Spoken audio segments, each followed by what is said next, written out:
Hey, I'd like to call to order the June 26, 23 BOSAC meeting.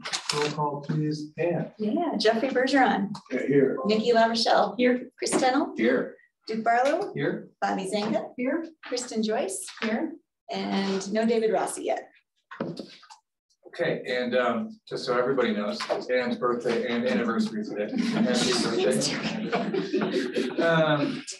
Minutes, anybody have any edits for the minutes? Motion to approve? So moved.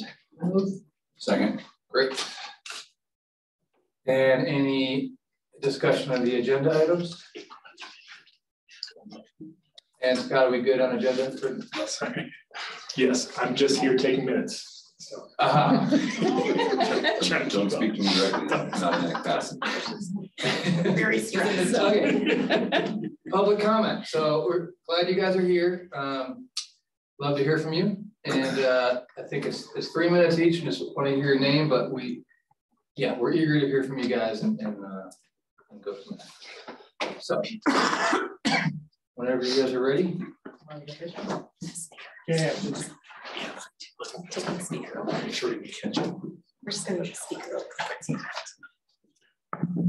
We all know you. You should say your name. My name is in my beginning of my thing. Oh, yeah. Okay. Just read that.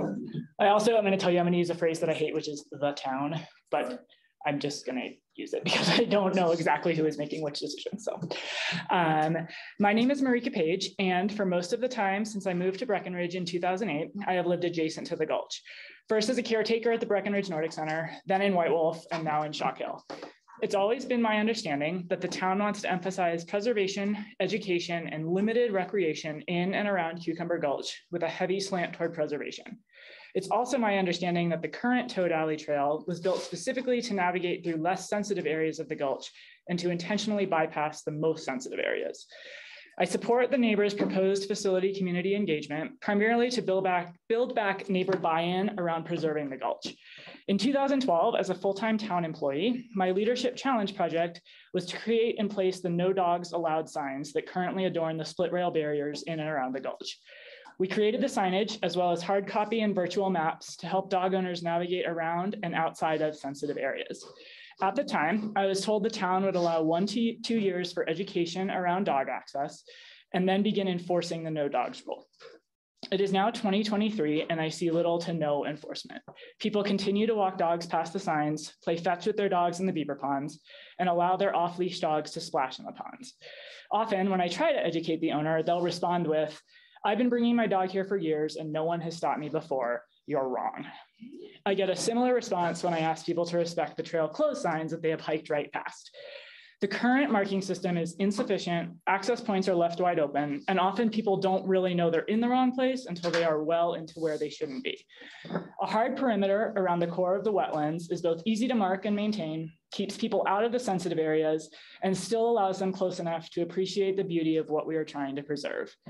For neighbors who are respecting the rules, it's frustrating to see many users not doing so. Because of that, neighbors are also concerned that building an access trail that goes straight to the base of Peak 8 will only encourage and make easier Gulch access for hundreds more people who are recreating on Peak 8, both in the summer and winter. Given the lack of current enforcement, I unfortunately have little faith that we will be able to educate that many people in any reasonable way. I would love the opportunity to walk the trails with BOSAC as a way to see the issues with the current signage. I'm hoping BOSAC will recommend to council the possibility of improving the current Toad Alley Trail before building a new trail straight to the base of one of the busiest resorts in North America. Especially in light of BGV's proposal to relocate density to Peak 8, I think the location of the new trail may set us up for much heavier use than was originally intended. Thank you all for your time and commitment to open space management. Can I keep that? Yeah. Yeah. It actually has your name in it, and I didn't read it. Scott's got a really cheap code. I gotta cut and paste, so you want to. Do you want a hard copy? You can sign it. I can send you a hard copy. You can have mine, but not the bottom. You draw pictures on that.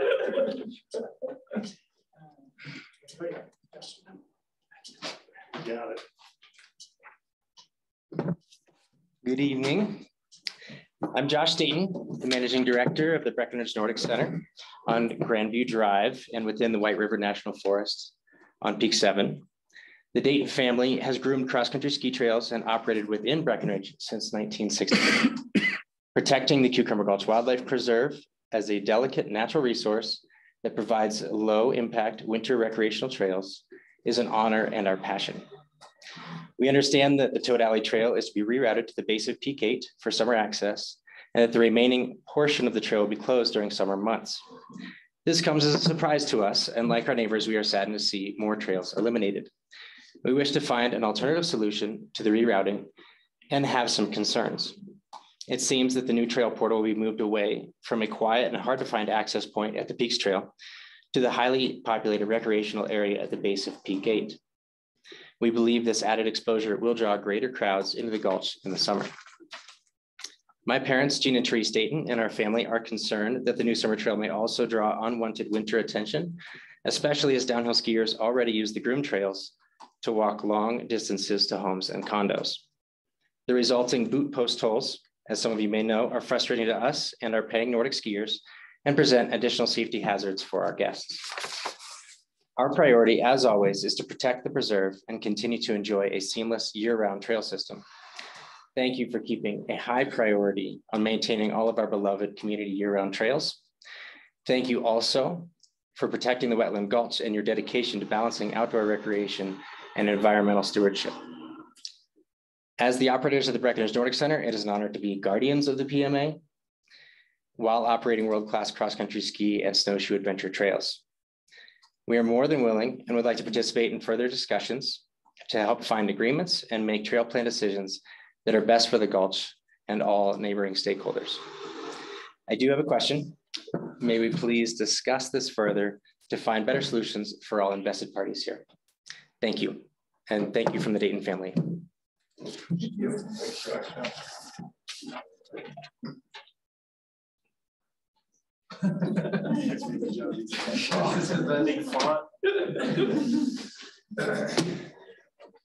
My name is Greg Ruckman. I have a handout with a couple of maps and 2 bios. The bios are for wetland experts familiar with the area.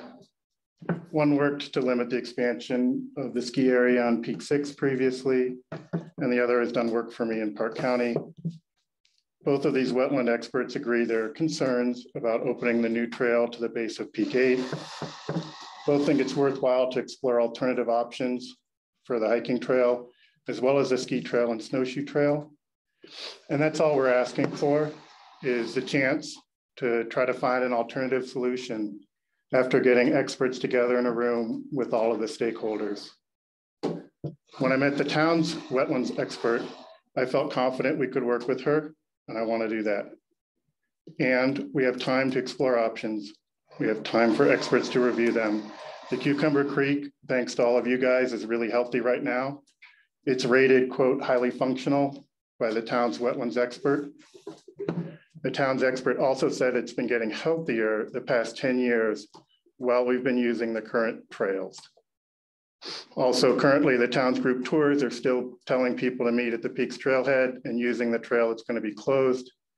So it doesn't seem like anyone feels it's super urgent to close this trail right now. Do you think there's downside to opening the new trail at the base of Peak 8? If you could give us a chance to find an alternative solution, that's all we're asking for. Let's look at the ski trail, the snowshoe trail, and all options for the summer trail. I support using the facilitated community engagement to try to do that. Thank you. These are the 2 maps that I think are important. One's from CSU, and the other one's the 2003 summer trails. And then the 2 bios of people I've talked with who might be able to bring in ideas and help us find the best solution. That first map shows, you can see where the, sorry. What biologist that worked with Peak 6? What was David Simon. Cool. Yeah, he helped to limit the expansion there, but finding reasons not to expand it as much as some people wanted. I chained myself to a tree. Yeah. And the other one I've worked with, so she comes from a different perspective, more of like a construction perspective, but I've appreciated how she has tried to err on the side of being delicate, of doing things right. And bringing in different perspectives will help us, I think, find a middling ground. It's Jennifer. Jennifer is the one from Park County. Yeah, cool, thanks. Yep.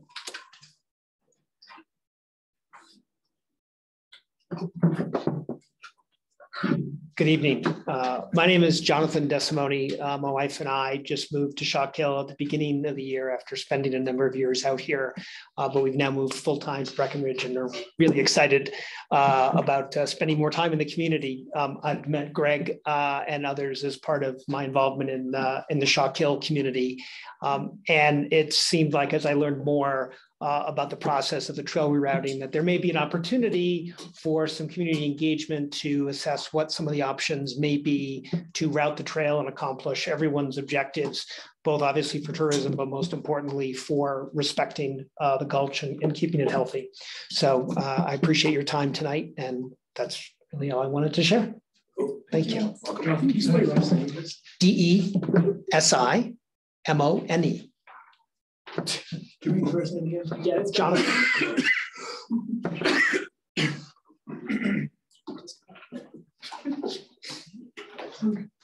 Okay. Thank you guys very much. I think we, we have a shared interest in developing, figuring out this trail the best we can, and we'll stick to our agenda tonight, but we will try to work with you guys and work on this and maybe we'll put it on next month's agenda and try to work between then and now and then to Thanks, Duke. make some progress. Yeah, I mean, we do appreciate it. These are things that we care about too, and you guys live right there and see it in a different way than we do. So thank you for I'd like to do a site visit there. Yeah, I want to take a look at those signage.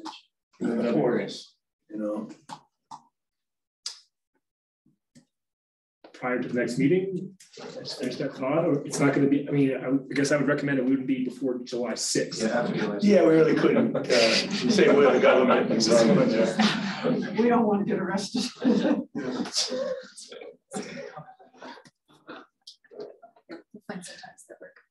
That'd be great. I think it's an excellent idea. Have you come, us come, walk through it. I think that would really make it easier to everybody to visualize. What else? Summary? Yeah, so we have a lot happening. I just want to give huge kudos to our crew. We have a very full crew this year, a lot of new folks. They're doing amazing work. If you've been out there, a lot of hazardous tree removal, a lot of maintenance on our trails, as everyone has wanted to see, and coming out of winter, doing great work there. We have had a couple of Friends of Rec Trail events already this year. June 3rd at Carter Park, June 17th at Illinois Creek. Amazing to have 25 people come out in the downpour to help do a lot of manual labor out there, which was super impressive. Thanks to Kristen and Bobby for showing up for that one. We do have a lot of exciting events planned this summer. We encourage you all to attend. The next one that we have on the books is July 8th, and it's actually a community-wide weed pull with Summit County, with a lot of other folks in the community, and we're going to be breaking off into different areas around the county to tackle weeds. If you aren't familiar with John Taylor, he is our classic weed warrior, and he claims that this is going to be his last hurrah, as he's looking forward to maybe doing a little bit less in his time now. But we really encourage you to participate in that. It's going to be a great event. Nikki designed the signs for it, or the hats for it, and our logo for it. So look for that. You can sign up online as well. Where do we meet? Senior Center. I think the Senior Center is going to be the main point, and then they're going to divide up. I think there's going to be a lot of food, a lot of great sustenance for our volunteers. If you don't want to go there, Jeff, you can either go to River Park or Carver. Okay. I don't get out of the kingdom. Yeah, it's okay. It's okay. Yeah. Okay. But a lot of good stuff to come there. The Nordic Center? The Nordic Center. Nordic Center, yep. Exactly. And I would like to mention just one thing. We have rented a mini excavator. I don't know if anybody been out on Prospect Trail or the mini mine trails. It's a learning curve with drainage dips, and they're not so easy as you would think. And so some have been installed and some will be repaired today, tomorrow, and the following day to make them smoother and more rideable because they're a little less. So I apologize. And you made the slope wider, like the trail across the slope wider, right? Mm-hmm. Yeah, at the tailings crossing.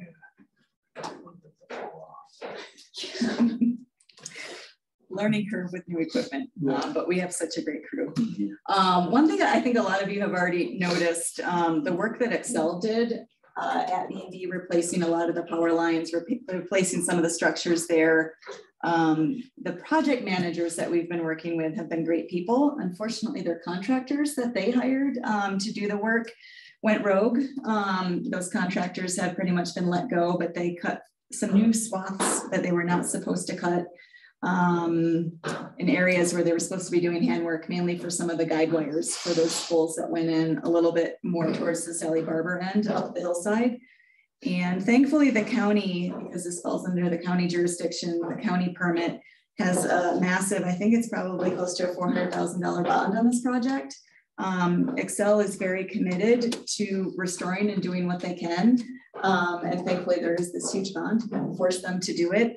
But I wanted folks to know that we are aware, we're working with the county and Excel on that to fix that. So stay tuned for more updates on it.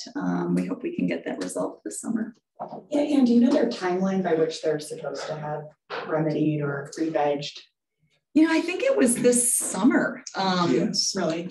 Yep. So, you know, what we originally looking at some of those roads and cut, we're installing some water bars. Let's do some hydro seeding in these areas. But then that particular area where they cut in a new road for the guideline wires, it's you were going up Australia Gulch when you get to that sharp turn with the peel off. If you go up just a little bit further, it was that tower right there. Looking up the trail, they cut in a road off to the left. And so now they are coming up with a plan, not for restoration, but a restore. And it will probably be like a multi-year kind of project of let's get some seeding in, let's restore the side bank, and then come back and look at the weeds. And so that'll be a little bit more of a multi-year approach. But we are going to circle back, talk about that plan, and then hopefully talk about more about a quicker restoration. But then those roads going up by B3 that they put in might need to be used to get access to that area as well. So it's kind of like organizing that process. Will that gate stay that's just below Sally Barber? That green gate? The one that they installed last year. Yeah. Will that stay? Do you like it or not? I don't like it. No. Does that change your answer? You do you, Tony. We didn't make it up there. You know, that was part of the site visit that day, but once we saw the whole new road, it just kind of restarted again. But we, just more of a being able to prove maybe user access, like just a non-motorized three-way in there. Sure. Yeah. We have a lot of great coordination with the county on that one, and Paul Geiger, the county engineer on that, is heavily involved, and he's a great guy. So trust his judgment on this, that will get resolved.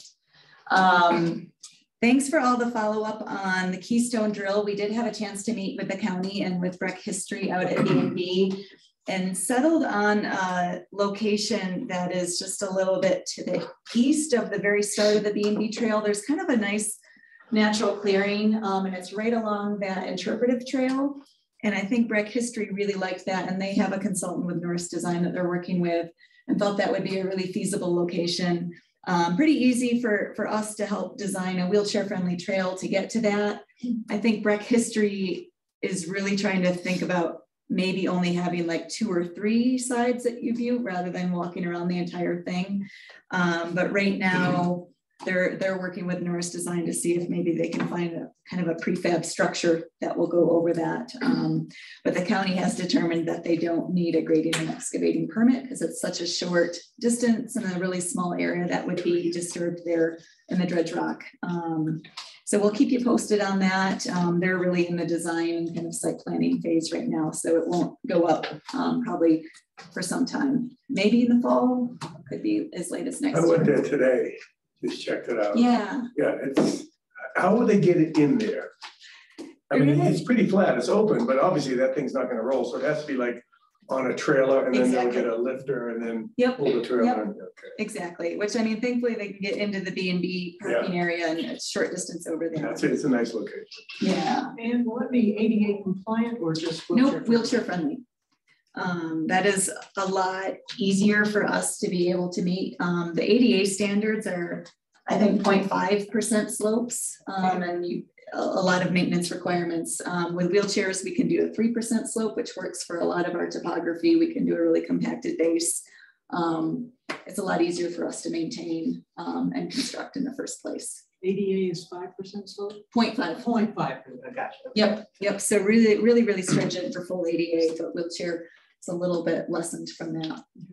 But we think that people will have a great opportunity to visit the drill. But then for folks who are able and perhaps have more mobility, can do the interpretive loop, which does have some steps on it, but you can loop back to the B&B trail and make kind of a nice loop out of it that way. And moving on from that, our Quandary Peak and McCullough Gulch parking and shuttle system is open for business this year. The county is maintaining a website of information on that. So if you have questions, the county has a great site there. They have a new vendor this year that is handling both the parking and the shuttle system. It's SP Plus. They do a lot of ski resorts, parking management, and a lot of stuff down in the Denver area. And so they really have a lot of tried and true systems that work pretty well. And I have a meeting later this week with the county just to see what kind of feedback that they have gotten. But you can see they've lowered some of the prices that we've had in previous years. And they have also made the shuttle free for locals, just to really provide something for our local community to be able to access that area. And like last year, it is free after 3 to park up there, which is great for a lot of folks, especially in Blue River, that dog walk or just want that evening experience up there. Cool. Has anybody tried the website yet? I've been on it, but I haven't actually booked anything. Because I've heard that last year's was really yeah, it was pretty clunky, and we think these folks who are managing it this year, that's what they do, and they have a lot of experience doing it. So we're hopeful. I don't know if Catherine has heard any feedback so far on it. Yeah, I mean, we've had a few kinks, I guess, we just opened this like a week ago, but I will say they are so responsive, as soon as we email them and say, it seems like there's a problem with this or that, we hear right back like within a half an hour, and they just have, teams of people who seem to be able to help with the issues. So I think we're getting there. I think it's not 100% where we want it, but I do think we're in a better place than we were last year with the website at least.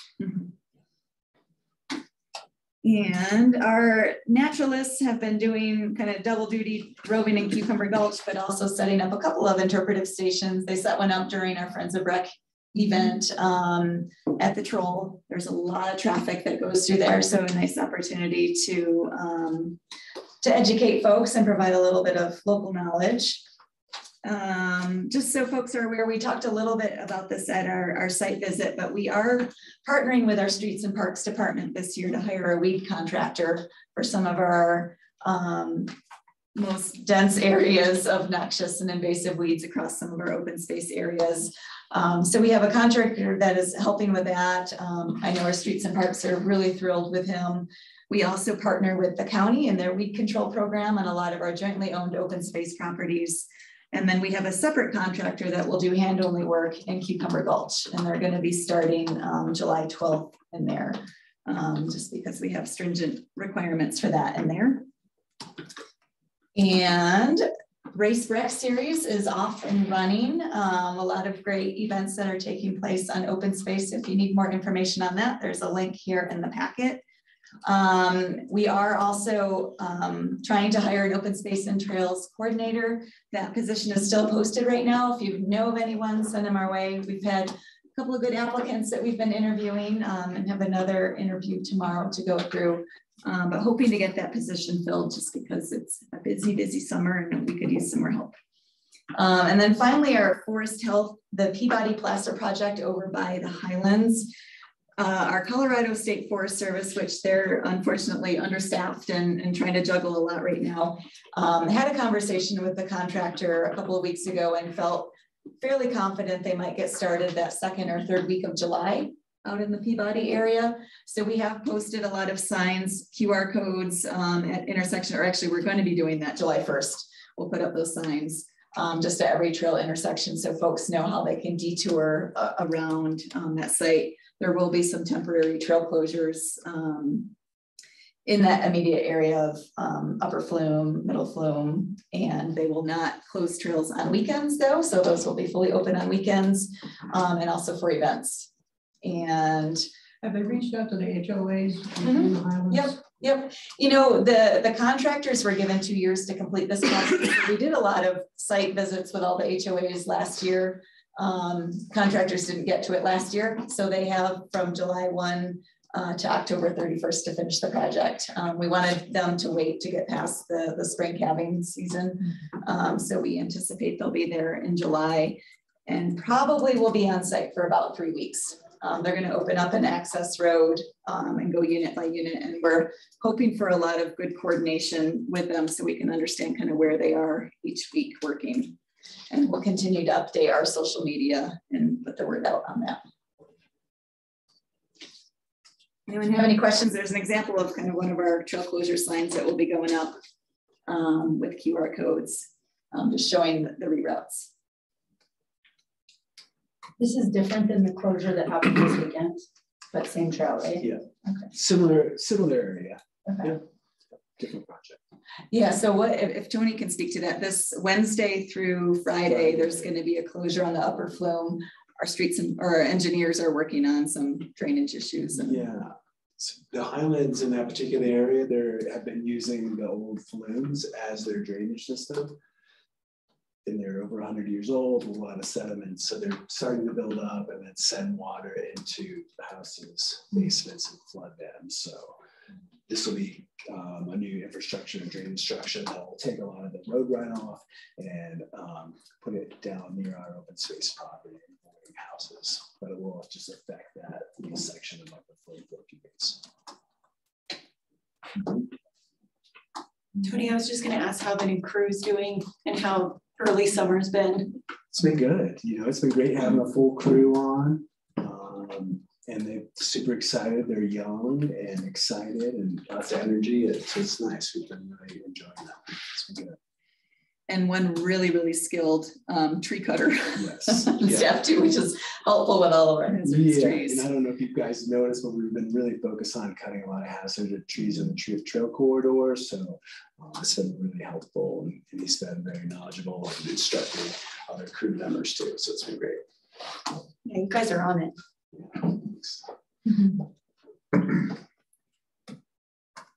Anything else for updates?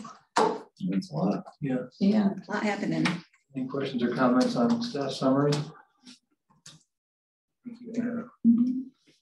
Well, I just wanted to say thank you for your Friends of Breck trail days that are set up so that you don't have to be 25, a 25-year-old young guy to help. And my husband and I have been to a couple of them now, and it's been good that there are things that we can do without killing ourselves. We appreciate your help. Great. Thanks for coming up. It's been fun. It's been fun. Yeah. Excellent. Officer terms?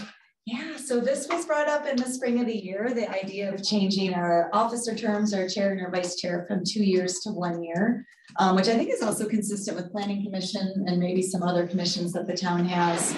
And per our BOSAC rules that were rewritten a couple of years ago, you needed a month to consider these changes, to review them. And so what we need at this particular meeting is a vote to see if you're in favor of those changes. If so, we can pass it with a simple resolution that's attached in your packet there, and it would take effect immediately. But if you're in favor of 1-year terms. 1 year starting when? Well, you know, technically our annual meeting for BOSAC is the April meeting. Yeah. So it would be nice if this would take effect until next April. April is when we potentially have new BOSAC members coming on. So that's always when we tend to elect officers.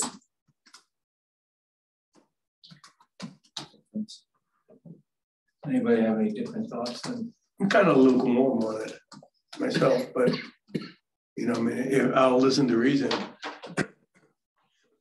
Not that I expect to be an officer. I'll be off in April anyway, you know, but I don't know. What do you guys think? I mean, it seems like you kind of get your sea legs underneath you for a year and then you kick to the curb.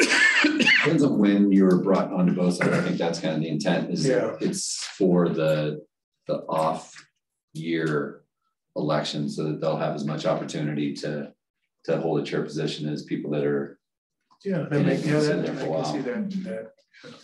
I'll go either way. That's kind of how I think the conversation started. I mean, Duke just started to get good. Almost done. But yeah, I'll go either way with you guys. In the middle, our participants are having a hard time hearing. So we can speak up a little bit. We have this one tiny little speaker here. Yeah, so what are you guys thinking? I was curious, our rotation for BOSAC members is 3 years, and then there's a 3-year gap, and then there's 2 stacked. Is that standard? So that's kind of just how it came about. I'm gonna speak louder. Thank you. Thanks, Josh. Appreciate you. Thanks for coming. So we initially had 2-year terms. And so we initially had 2-year terms for BOSAC, and in about 2017, council wanted to really streamline and make consistent all of our commissions to really have the same terms. And I think it was kind of a burden probably on council to just it seemed like they were always, interviewing and having to appoint new BOSAC members. So we changed it to 4-year terms, and it was just sort of an odd part of the cycle in which that 4-year term was started. So we had people that were kind of immediately up, and then another group, and then it seems like there is a couple of year lag where we don't have any elections. So it's not at all perfectly staggered. The only time we get a little bit of staggering is like when Carol Sade used to be on BOSAC. She was appointed to, or elected rather, to town council. And so David Rossi came in to fill her spot. And so we have her old term that he follows. But it's a very imperfect system. If the staggering were every 2 years, this wouldn't, what Chris just spoke to wouldn't be an issue. But because it's 3 and 1, that's what makes it's just it a little problematic. Off. Yeah. And I do think many other commissions have the 1-year terms, and we have no rules whatsoever on term limits for officers. So if you wanted to, you're willing to serve again, absolutely you could. So that's not to say you're one and done. Absolutely, people can stick around. Yeah, Jeffrey, I like this because we can still have continuity. We can keep people in their position. Yeah, okay, yeah. But it gives more opportunity for those that come in off cycle, which they don't have now. We don't have without this. Yeah, I'll support it then. Kristen, how do you feel about it? I'm supportive. I think so too. People the opportunity to have a chance at leadership. Yep. Chris, yes. Nate? Yes. Jeffrey, you okay supporting this? Yes, I am. I support it. Okay, me too. So we are unanimous support for 1-year terms, retroactive to April. Fantastic. And then I will otherwise, Duke, have you sign our resolution. We'll scan it in officially and make it so. Okay. You're part of town history. Yeah. But maybe I'll get you a clean copy before we do that. So have it double sided. But we'll get you to sign that. Thanks for that. I think that will be a nice way to get some more folks in a leadership role if they want it, and for folks that want to stick around, that's great too. Yeah, thanks for helping work through that logistics of that. Yeah. Okay, let's talk about loops. Yeah. Loops. So the concept of loops is not a new one. It kind of resurfaces every couple of years, I would say. Internally, our staff has always done some version of informal loop recommendations. The Welcome Center is always asking us, like, where can we send people? It's always been our approach to try and consider dispersing people, right? We don't want to overrun and congest one particular area. So we usually have had to try to come up with some different places that we can send people for different uses. And Tony showed me recently, it's before my time, but back in 2012, our trail map, the big fold out map that we sell, actually had an entire page of trail loops. And it was really cool because it also had the trail elevations of those loops. And so we kind of have that to start from, which is a lot of what you saw if you went onto our ArcGIS online system. You can take a look at a lot of those loops that we used to use back in the day, and then it just sort of fell by the wayside. This topic also came up during the master plan as an opportunity to further disperse people across the network, but also to really better educate the trail users so they have good information going into it. They might have an idea of how long it's going to take them, maybe if they'll have a better experience if they're riding or hiking counterclockwise or clockwise. Just kind of giving them a lot of information so they're empowered to make a good decision about where they go. Are we connecting to make loops? Well, the idea is like start and stop in the same place. So are we going to be renaming things? So that is another question, really, is if we're in favor of loops, I would say kind of which ones, how do you want us to launch this? Do you want us to just kind of quietly do it and see how it goes? We have a lot of ability to work with third-party apps to say, hey, here are some recommended loops, put it out there. We could utilize social media, or we could just kind of test it out quietly. And then I think there's the other question of then how do we brand it? And I think what came up during the master plan process was maybe something as simple as color coding some of these loops, like follow the orange dots. Like that's something that we could put along the trails and the intersections so that someone is biking or hiking could kind of follow that to complete a full loop. And so that's really kind of where we want to ask you and get your input. Is this worthwhile doing loops? Are the loops that were on the ArcGIS the ones you would want to test? Are there ones that we're missing that would be better to start from? And then really, how do you want us to implement these? We talked a little bit about, well, maybe we can pilot a couple of these this summer, see how it goes. When we use third-party apps, we get a lot of metrics that we can report back on just how many visits and things like that, which is really useful to us, I think.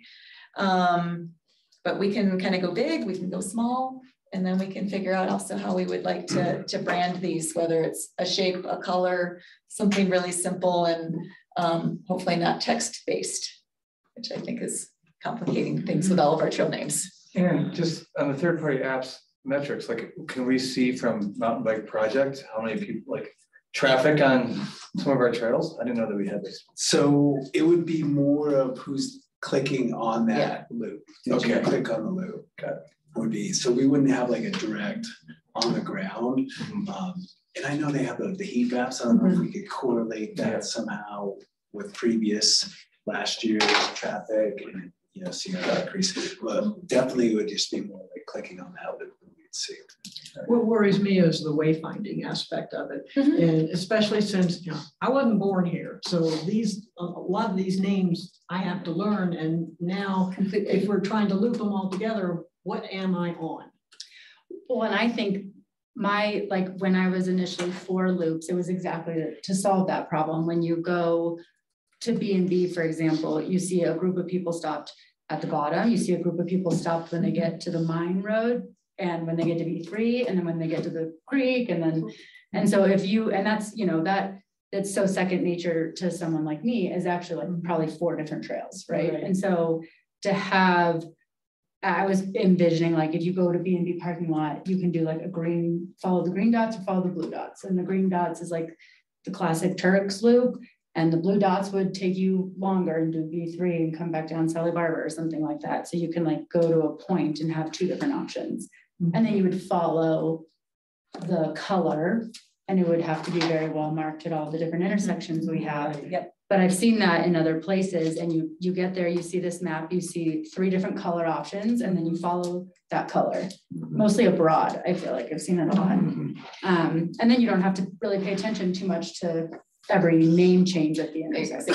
Yeah, that would be the point, to eliminate all of the many trail names that we have by just following your breadcrumbs, basically, whether that's a color or a shape. And what we had talked about, I think a couple of months ago, was maybe having a couple of really good mountain bike options, which are going to be longer distance, maybe a couple of good hiking options, and maybe a couple of family-friendly, multi-generational type walks. Which, and we hike just as long as they bike too. Oh, so that's true. Oh, from a time perspective, but you might not hike 25 miles, but it might take you, you know, you might be hiking 8 in the time it takes someone to mountain bike 25. But that's the idea, is that we would kind of give some time estimates for the type of use if you're hiking versus biking. Yeah. And I think, you know, the trails that we used from 2012 or 2013, you know, our system has changed since then. So these are just kind of just get the juices going, and you know, there's many more, you know, connections and loops we can do. But it's just a couple things. I like.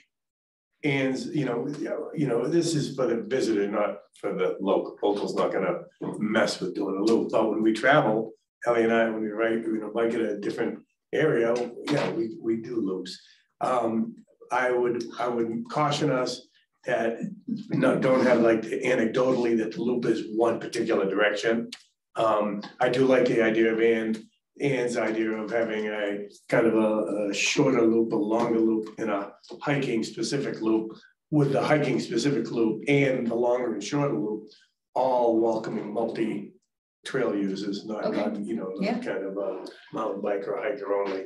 But yeah, I think what thing could work is if we kind of all go home, think about, kind of each come up with those 3 loops, maybe, or even 6 loops, 2 for each genre, and then talk about it at a future meeting. But I do think, and I like it. I like the idea with blue, red, yellow dots. And also I think it could work. Can I clarify something you said? Sorry. Go ahead. Sure. The first thing you said was we don't want to have a recommended direction on this. No. Even on a recommended loop. So even the trail is a 2-way trail. Everyone knows it's a 2-way trail, but we are saying this is a 3-mile loop and it climbs this way. And this is the profile looks like, and this is the counterclockwise is the recommended. I just can see someone not wanting to go, someone's doing the loop, someone's doing a loop, and someone wants to do a spur of that loop, like Kirsten was saying, and that loop happens to be, that trail happens to be part of a loop, and they're going against the grain of what the perceived direction of that loop is. I just think it's a one-way trail, essentially. We're creating a one-way trail. And especially if it's a downhill segment on a one-way trail, you're saying hikers aren't welcome. Well, I think what the intent is, and what we've seen in some other areas, is just to give people the best knowledge they have to make good decisions. And so, if someone's looking for an easy family-friendly, maybe it is easier if you walk left to right versus right to left. And that's something that you can share, that this might be the most enjoyable experience if you head in this direction. It can be recommended. But totally. We wouldn't like say you have to. Yeah, that's what I'm trying to say. So if it's recommended as a loop, this is the way we would suggest you take this loop. You're okay with that? I'm okay with that. Yeah. Okay, all right. But also, like, if we're doing what I don't want is some fast people from the Front Range or from wherever doing a loop, and the loop is going downhill, and they're under the misnomer that this is a one-way trail, right? And that not expect use of uphill traffic or any other user group on that trail. And I think there's that kind of perceived attractive nuisance if we do it that way. So just I think we should be cautious. That's good. information to relay as well, that to indicate these are multi-use trails. You'll see traffic. I mean, you want to set people up for success. So letting them know you're going to see traffic in both directions, and like say, just say for instance, we incorporated Red Pig, great trail, fun trail to ride down. And if someone's not familiar with it, not realize it is it empties out into the largest local population of folks walking their dogs and with their kid, walking there with their kids and stuff. I think that's asking for trouble. So as long as that's made clear, and again, I do think we should all kind of come up with some idea. I can't really come up the top of my head what I'd recommend, but I do like, kind of, longer, shorter, and maybe something more. And you know what, that wire patch hiking trail would be a great thing to put in, incorporate that into the hiking loop, a longer hiking loop, and incorporate some of the other trails, that connects to. And taking care of social trails, getting them blocked or at least made obvious when you've got a loop. The whole point is people are supposed to be able to do this easily. Yep. And social trails can take them off. Right. And get them really lost. And I think that's one of the things that we can certainly do if we're marking a trail loop. That's something that we can assess. If we see social trails, we can block those off and make sure all the wayfinding is there for folks. I'll dive in here. I think, Jeffrey, just to push back, I do think we should recommend the direction. I think like a classic loop where we go across Baldy, you go down Aspen Alley would be a great example of, like, I would highly advise people to go down Aspen Alley versus up and that would be another good example of, I wouldn't recommend that for a hiking loop necessarily, but I think certain loops do make that greater sense for a mountain biker versus a hiker. As long as it's signed, but you see my point. If someone's not from here, they get to the top of Aspen Alley, it's so fun. And they say, oh, this is the loop. It's recommended going this way. It kind of gives them the misnomer that. Well, I think that could be clarified. Yeah. Like if we have a website, a web page, it's all clarified. Has to be signage. Right now, isn't it downhill only biking? No, it just seems that way. It seems that way. That was a noise. I thought there was a sign. No, it's just two-way. It's two-way traffic. Not a Do you see my point? Yeah, we see your point. Yep, we do. A lot of people think that. So you're. I think going back to the master plan process, the impetus behind the conversation was us trying to drive dispersed parking. So I think we have to be conscientious about starting loops in different parking lots. Like that is, I will fall on my sword on this one because I think that is the whole point of why we started talking about this in the first place. Parking lots and bus routes. Yeah. Yeah, if we can work the bus route system into it and then start encouraging that. Yep. I think that would be a good thing. Another thing we have to think about is if we use colors, there's colorblind people. So I think we have to integrate symbols with colors. So fair to say? If you want to go in the direction of, here's a couple of great mountain bike options. If you're looking for that extra distance, maybe those are circles. If you're hiking, maybe it's squares in a color. Multi-generation, maybe it's diamonds or whatever, you might. But I think if we use a symbol and a color, that's different for each. Just numbers. Or numbers. I mean, sky's the limit on that, but I think we just want something unique. Or some of your little characters. We can follow the Take a loop. trail. Yes, you could. I actually love that. You could do little woodland creatures. Let's go do a sloth loop. Yeah, sloth loop. There we go. That's the kid trail.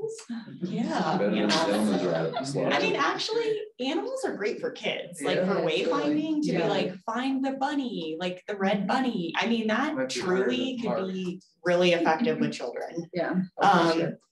I think, lastly, I was going to say, to me, a good gut check to start with this is doing 2 of each type. So maybe we roll out 6. I don't know how manageable that feels to staff, but that seems like a good place to start. And I do think we should do one like really robust loop for biking, like a 30-mile loop. I think that would be rad. And I think people would really like people. Yeah.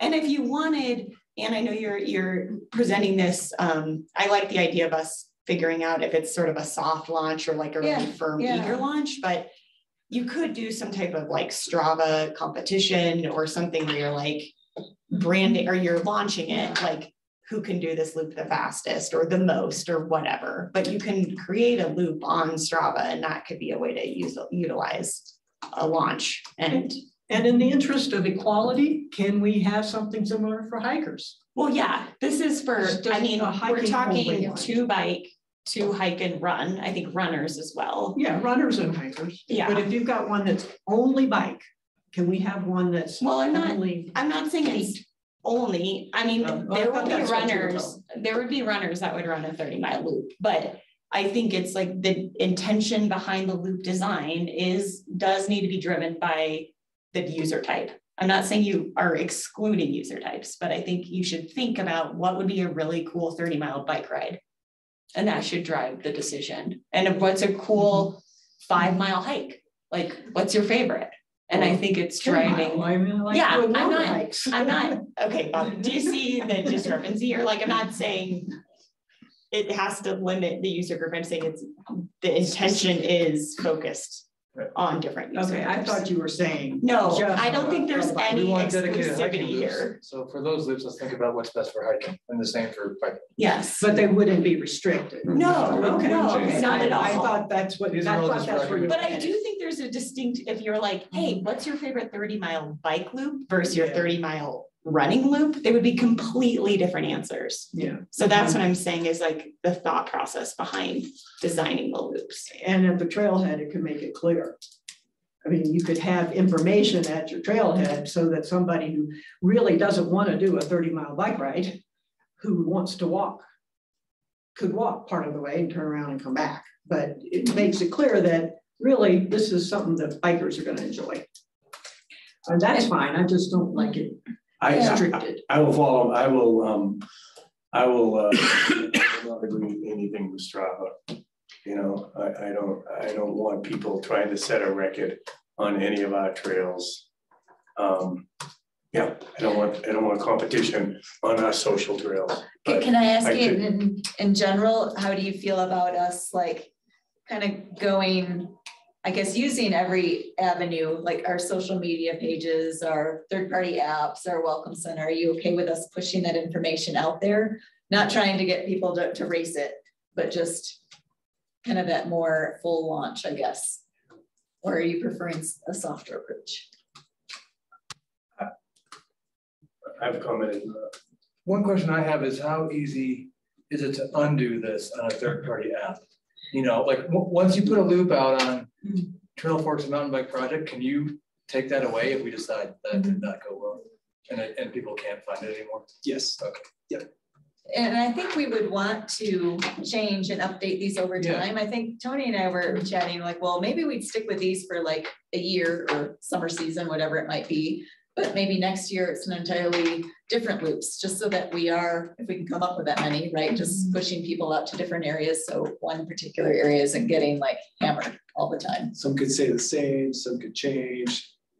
I'm curious, I know that it was a different world, different trail system, different communication capabilities in 2012, but like, what did you see when we recommended those loops then? We also put little round, if you've seen them, the little arrows, the different color arrows, yeah. Blue, orange, maybe red. They've all been kind of cooked off by the sun, or most of them. But we tried to place them on the ones that were within our control. So I know one of the loops was, it was Westridge.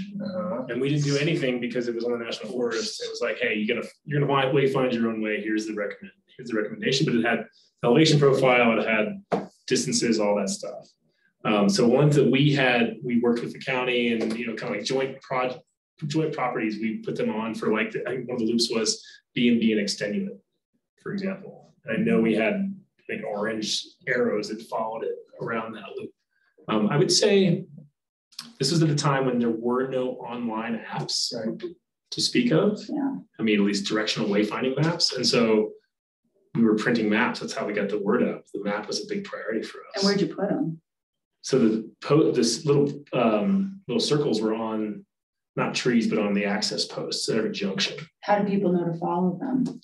Actually, if you look at the map itself, it had the same little arrow same shape, and it would follow it. So you would have had to have come across a paper map at some point to know. You have to buy a map, you'd have to be like, oh, I'm going on that loop, and then you would find, oh, there's the sign, and then go to the next one. Okay. Way back. Back in the day, you didn't have a phone in your pocket, you may have, but it was like. Oh, paper, It was like this big, and it's just good text. I think, you know, maybe we all come up with 6 loops. You know, one long ballsy mountain bike loop, one, you know, kind of a regular loop for the, you know, for regular people. Same thing with hiking, you know, kind of a more aggressive hike, and same thing. Yeah, so yeah, six. Actually, you know, would it be with 2 mountain bike, 2 hiking, and 2 Family friendly. 2 family friendly? Yeah, so 6. 2 mountain biking, 2 hiking, 2 family friendly. And then next meeting, kind of, and also be concerned and be aware of varying parking portals, you know, so we can try to think out of the box in that regard. And bus routes, yeah. That's my take on it. Like we've got great loops. I'm sure we can conceptualize loops. That's less my concern. I'd love to start with, like, strategically, why are we going to set a loop in a particular area? What are we hoping to accomplish with it? Like, we really want to try to move people away from some of our core parking areas right now. Yeah. Then let's conceptualize a loop that uses a secondary, tertiary parking, and make that kind of the measurable from this whole experiment. It's like, we did a loop there, we talked about it, we pushed people in that direction. I don't think it behooves us to put a loop out French Gulch. You know, I think people get it. I don't think we need to over specify what people do out there because it's so crowded with trails already. But some of these other portals that we have that are less utilized, I think it's an opportunity to uplift that. So. And what is the region we're looking at? Town of Breck? Upper Blue. Upper Blue, the whole area that is our region. Okay. I mean, our trails, yeah. When these trails were, or these loops designed, was there consideration about choosing hardier trails? Like Scott, you and I talked about the Epic is largely designed to utilize roads and trails that can sustain a lot of traffic. So is that a consideration made with these? Yeah, it was sort of the same thing. It was, well, I mean, what existed first, right? Because a lot of things have changed, but it was like a shorter beginner-ish loop. I think the river trail was one that was like our beginner loop, which was funny because the other side that didn't exist. It was like river trail bike path. That was the loop. Another one, like I mentioned, was B&B and Extenuate. That was like an intermediate short distance, but technical because Extenuate is technical. It did have hiking specific. I think we had the Iowa Hill on there. We might have had a sprue or something in the Mohawk Lake. Push people over towards Burrow too. For a while they were trying to get Burrow to be used again. Yeah, so we did a little bit, and then Westridge was longer. Than I think another longer one was Peaks Trail. Yeah. Back on the right through Cucumber, which is not going to happen. I think in fact originally it was Cucumber, and then we took it out of Cucumber for the second iteration because it actually went over 2 years, I think. Down Peaks Trail, then back up the bike path. That was another one, and it even said you can even split off at Gold Hill. So this was before, again, map apps, which is like everyone uses all the time. Can we use social trails? No. Assistant trails. Think about it? Huh? Do you want to think about it? Do not. Can't park on the road either, Jeffrey. It's been a rough day.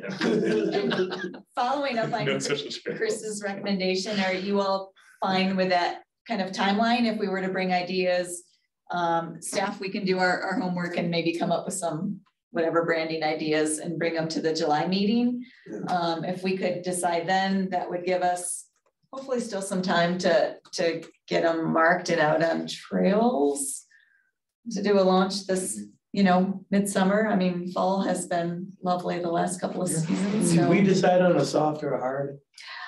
I'm hearing apps, maybe. What do you think? Oh, a launch. A launch, yeah. Well, my take is, I think we should try this. I guess it should be on apps because that's the way to get the word out, and that means it's hard. I don't think you can do a soft app launch.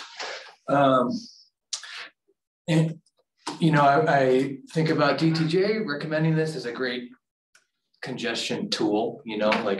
But for lack of a better term, I look at it as like we're kind of sacrificing some areas, knowing they're going to be busier, to the benefit of other areas, knowing they'll stay less busy. And so I look at it a little bit differently than than what you said, Chris. Like I'm thinking of like bigger lots that can withstand this traffic because we're going to push people there, and therefore they're not going to go to these smaller places that we're going to overwhelm. And maybe that's the wrong way to think about it. I don't know that, you know, this is a big experiment. I don't know, but I think that's the big question. And I totally agree with how you said that, is like, we need to think about where we want to put people and where we don't want to put people. And then that should like dictate the loops that we suggest. I also think if we're about to change things, we need to let, you know, the tourism office know and the concierges know, because, so that they don't, and the bike shops, so that they don't send people to what they thought was one thing that's now changed. Well, I don't think nothing changes. Well, Nothing changes. Right. All it is There's it's not kind gonna of be it's a actual signage physical- designation that No, lives yeah. above the They're just designation already there. recommendations with Okay. Yeah. With some markers, Yeah. just suggestions. So we're not building anything, No. we're No. just. No, not at all. Yeah. No, We're it- just labeling, marking. Yeah, to that point, the Welcome Center, they would welcome as many recommendations as we have. They are thirsting for these things, and we have been pretty selective because we haven't wanted to say, oh, you guys should go up French Gulch and unload lots of people. So we've been trying to steer people like you suggested. Well, Mohawk Lakes is super busy, but it's way that way. You know, I don't know. What are the ones we suggested? Oh, yeah, gosh. A little bit of everything. Yeah. Sawmill, Highway. Certainly Peaks Trails in there. Trail. Yeah. How about loop? Does it have to be a loop? Ideally, because then you can Start and either finish. park or get off a bus in one spot. helps with congestion. And then Yeah. it's, yes, that flow.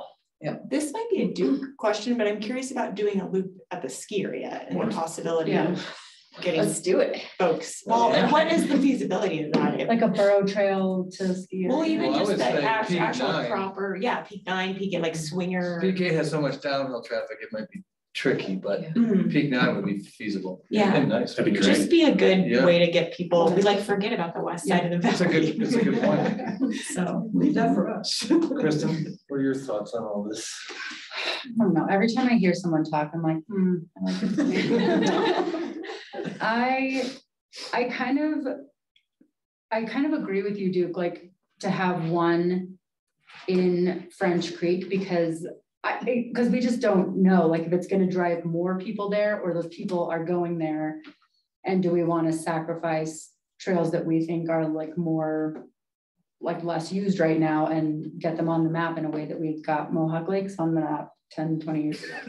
Like I do think that people are already there, and to give them some direction, not to put all of our loops there, but maybe just one of them does make sense, because to me, they're already there and they're confused. And so I think that that could be one benefit. I think, in terms of like the launch, I feel like it probably does have to be a hard launch if we are using apps, because what I would hate to do is to have just like some people find out about it and then other people interested in finding out about it and have nowhere to go if they're not on the apps. So I do think that if we're going to do it, I'd rather do it in a holistic way where we're at, like not advertising, but putting it on our website and giving it to the Welcome Center. Just so it's not just people who have Mountain Bike Project or All Trails are the only people that know about these things. Those are my comments for now, but I probably have. Yeah, and I think, Kristen, to that point of, if we just said, let's do a soft opening, let's just put information in our trailheads. It's easy enough for somebody just to do on their Strava account. Hey, this is the blue loop I just did, right? And then that's aired. Yeah. But if we are trying to get people who, a lot of whom aren't very proficient or knowledgeable hiking and biking into areas where it's going to be best for them, I think we need to let them know, and they just may not have realized, and then it's kind of being a little bit exclusive. We know. Right, that's a good point. We like you. Yeah, exactly. One way I just thought of it is like Jeffrey's, I really like your idea, Jeffrey, of 6 loops total. In that sense, it's kind of soft. We're only suggesting 6 different routes in our massive trail system. Yeah. And maybe we communicate it as best we can, so we're as inclusive as we can be, but we're not trying to suggest our whole trail system to our guests. And I second the ski area idea. We don't think about the other side of the valley. Wanderer. Great. Never been. That sounds like a nice name. I love it. Yeah. There's no way to make the Borough Trail a loop, is there? Unless you do like the Wheeler Trail. Wheeler. Yeah. Spruce, It's just 30 miles. shoot a lollipop. You can go down Spruce Creek Trail, which is scary for people who are hiking when you're riding your bike down. Yes. And then you climb back up Spruce Creek Road and go back down Borough. You can't do Orange Dot. You can do You can do the Peaks Trail up to Zendo. Peaks Trail up to Zendo, and then that cut to the. Yeah, you can do that. Peaks Trail, Zendo, Game Trail. Yeah, that's what I'm thinking. Like making that a walking route, like Borough Trail. Yeah, Zendo goes. There is an easement there that you can get over into that area on. Down. Going up the Borough, right next to the creek. Or you can keep climbing on Zendo. On foot, you can go anywhere you want. Yeah, no, I'm saying as a hike, Yes, on foot, you can go anywhere you want, but it's not a designated route. Down from there. That would be good hiking. It's pretty. Or you could, you're not supposed to. On the national forest. Really wants us to do something. Maximum road trails and all those. It used to be such a core hub, like we did a lot from Borough Trail. Yeah. Just kind of died off, but. Okay, so it sounds like we all support coming up with 6 groups, 2 of each category.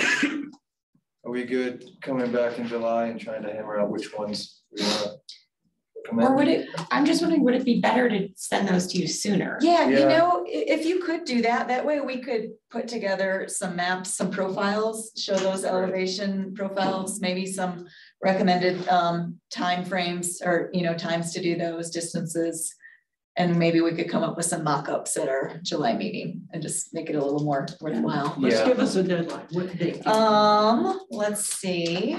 Well, and you guys can see our suggestions and be like, that's not gonna work. But hey, we welcome any and all suggestions. We'll do what we can. Frisco. You should go to Frisco. Our next Have you meeting. seen the peninsula? Wonderful opportunity. Do I have it on here? July 24th, I believe, is our next. I know that. I don't have it on my calendar. What happened to it? Tony, can I ask you, just while Anne's doing that, how do you envision marking? I think one way I would come up with suggestions is how labor intensive it would be on your end to mark them. So when you're going through many intersections where we don't have posts, like how would you see marking that? Yeah, it's going to be a tough one because what we did before was, you know, most of every intersection we have an arrow maybe or a post.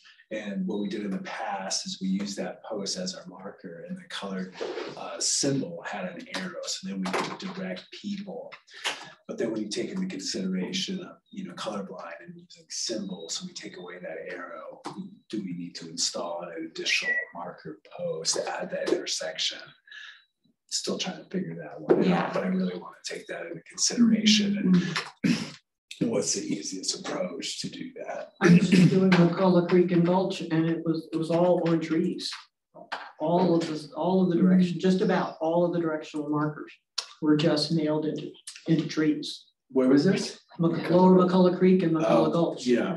It's a Forest Service practice. I think we'd all want to avoid. Very much. That's a vector for disease. You know, if you don't screw it in right, then they grow around it, and that retards the growth of the tree. I think we'd love to have some other way. I did see a couple options this weekend. I was in sort of BLM land, but it's outside of Assault. And they have some of your signs, but also the rebar with metal clips. So rebar stick with a little thing. And the other thing they had was on the post, they have similar posts to ours.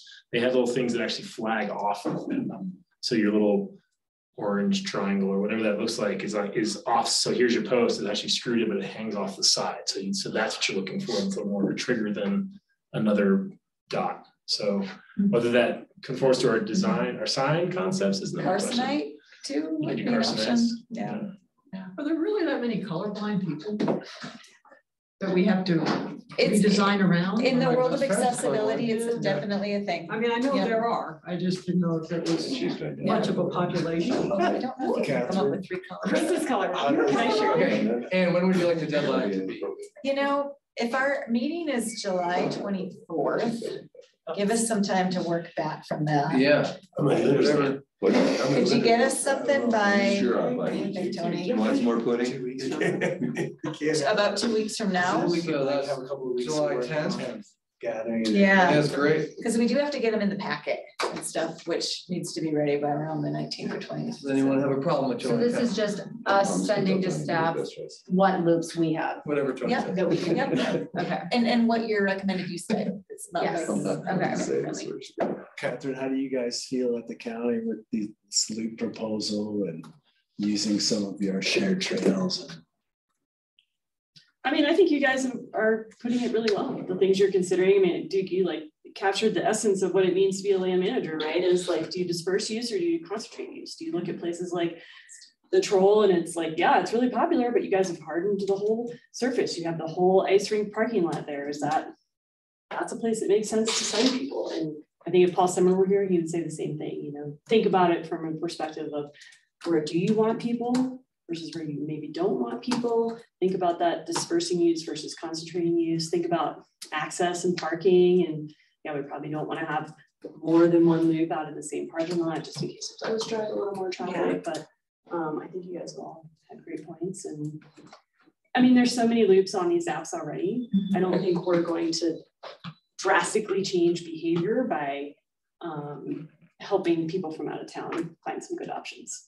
But what about the wayfinding being so easy? That's the big difference. Is if you're like, I'm gonna follow the blue loop and I can put my phone away because I don't have to look at it. I mean, that's really different. Yeah, I hadn't thought about it that way.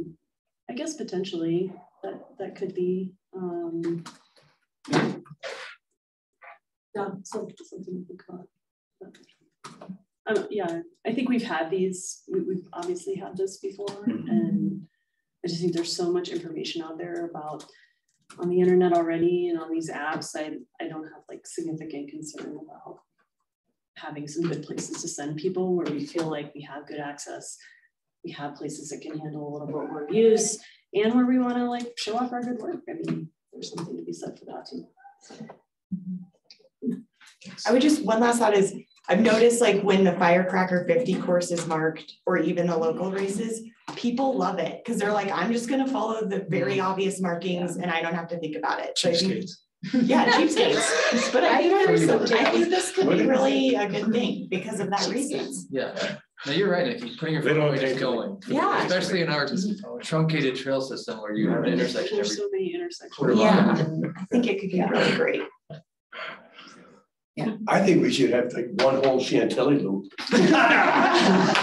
we've talked about it. Great timing. This is a great time to bring that up. We're already managing all of our trail Chantilly. We're going to cut down on the signage problem and spread like 2,000 Chantilly trails. And it's a Chantilly preserve. Right next to the Chantilly Gulch. It's going to be awesome. Does anybody know what it means? No. I think it's a lace. Okay, shall we move on to signs? Jeffrey, did you have a point to make on that one? No. Chantilly? Don't you have a recommendation for how you want to name these things? Yeah, you know what? Okay. Just, can you, if everyone's in the room and hear this, at least. All right, I'm just telling you, okay, Chantilly, it's 3 pots, right? And there's a low pot, a middle pot, and a high pot. Now the Chantilly goes by the old celestial Stonehenge that was in the you know, it's still there. I think we should call lowest, and so that's the heart, moon, and stars, right? I think we call the lower Chantilly the heart, the middle Chantilly the moon, and then above the moon is stars. So you have, so yeah, that's what Eric and I have been calling the Chantilly. Well, so. And how long till that lock gets developed though and those stones go away? What? No, they're not. That's codified, isn't it? No. What are the stones? No, it's just so we can buy that lot tomorrow. Not that ancient. Really? Yeah, it doesn't seem like it's that old. It's not. What does the rocks? The rocks. The rocks have been here for There's 50 some years. stuff in the 40, 50 years. Okay. Where? If you guys don't know, go check it out. So here's the thing. I went out there with Larissa to take a look at that. Yeah. It looks like those rocks were taken from an existing building's foundation. Yeah. And reused in that way. Yeah. So you're right. It's definitely over 50 years old. Yeah. But it's not. Oh no, it's not a Stonehenge. Yeah. But yeah. And so I can show you all if you want, but we did have that verification from Larissa. We can go back and revisit that. And actually, I think Larissa had an idea of who actually built that house or whatever. Yeah, she did. She's a picture of the foundation the stones in the foundation. But to be more, more clear, so that first Chantilly could go away at any moment? Not the trail, the rock work. Oh. The rock, the trail is good. Yeah. The rock work is on a private piece of property. They're developing their property now. Yeah. Not sure how far along they are, but getting close. And it's not slated to be gone, but they could do it as they choose. I don't think it has like a huge historical significance other than those of us that jump and looking at it. I'm not It's called Lucky Charms. too worried about it. I think it's cool, except we already have a problem with too many trail names, and there we have one big trail that we're splitting into 3 names. You got me. One trail. There's lower, middle, and upper. It's the Chantilly loop. It is one trail. No, it isn't. It isn't. How would you ride it as one trail? How would you ride it as one trail? From start at Betty's. Yeah. Okay, go ahead. Slalom down through there, and then you cut across the road. Start from top. You start as. Where do you start a slalom? Well, that's where I'm starting. Yeah, We'll start at that's that. where I'm talking. That's where Chantilly starts. Okay. Well, no, Chantilly starts on Betty's too. If you go, We're at both ends. Yeah. Okay. So Start from Jeffrey's house. You don't start Betty's to Chantilly. You start a slalom, so you go Western Sky. No. I go down Chantilly. Oh, you go from down to okay. From the then, top of then what? Then Chantilly, and then I cross over the road. Yep. And then I climb up Chantilly past Lucky Charms. Okay. And then I cross the road and come back down because I'm only on. You're on Golden Road for like a second. So that's the issue. So that was middle, and then you hang it right I'll pop on wheelies down the ditch if you want to. Except if you're gonna loop it, you'd have to incorporate Western Sky. Yeah. That's not a loop, it's a trail. It's one trail that goes from Betty's to Slalom. You know what? I'm not on here. I'm fine. But I think. Yeah, it's not on, oh, maybe it's on that. It's not on that. I had this with Rankin the other day too. If you ride it, it rides as one trail. Yeah. Nobody here on Golden Gulch Road. It's just very hard. Yeah, I know. So you started small. I'll open this can of worms. I did, but I want to get. I would love some clarity because I know for one thing, Catherine. I think you sabotaged me. We were prepared to. I can see you. I can see you plotting. I did not. Yeah. Did I ever talk to you on the Chantilly? Makes you feel better if I think you plotted. Where are we from BOSAC standpoint? Because we are kind of in that mode. Like you described, those 3 sections are all part of what we originally had called Chantilly Trail. There was concern that, at least when you cross the road, it's probably a different name to the trail. I feel like, just thinking of extenuate and mini mine and all of that, like if we start naming the every time you cross road, it's a different trail. It's just. We have that. That's why we need loops. We have a bunch of trails that cross roads and become the same trail. Right. Yeah. How many times did the flumes cross the road? I see the writing on the wall. Let's just. You lost. Go with it. I think Mineral Hill is actually the most problematic. Yes. Super. The walking section. Yeah, there's like that Makes should no have sense. a totally different name Totally. in my That- estimation. Yes, because it's single. The hiking. Hiking only Mineral Hill. For space. Oh, yeah. I thought you guys did put another name on that. No, we're getting there. Keep trying, Jeffrey. Yeah. Good one. Mineral Hill. That one. I agree. Yeah. Especially now that it's been completed in its entirety. Yeah. That hiking portion seems like a Yeah, it should have. have a different name. Because you can't hike it, so How that's. much you amazing. And it's not. It's not. What do you need from us in this? I didn't catch any of this. So you can come back next month. We're good. We're good. Well, it's not on here because I'm not. So Chantilly being one contiguous segment, I think is how we had in at the county staff level had envisioned. We had talked about this. Talking about. You guys went. And then after when you cross Golden Gulch Road, you're on Western Sky, right? Because otherwise you have this like little spur piece that. Yeah, sure. Yes, that's Western Sky. That was always theory should have been Western So Sky. that everything else on the other side. And then across this road as well. yes, that's right. Across the couple. Yeah. Would be. Right, Western Sky. How does that one trail? Yeah, but Mineral Hill, I think.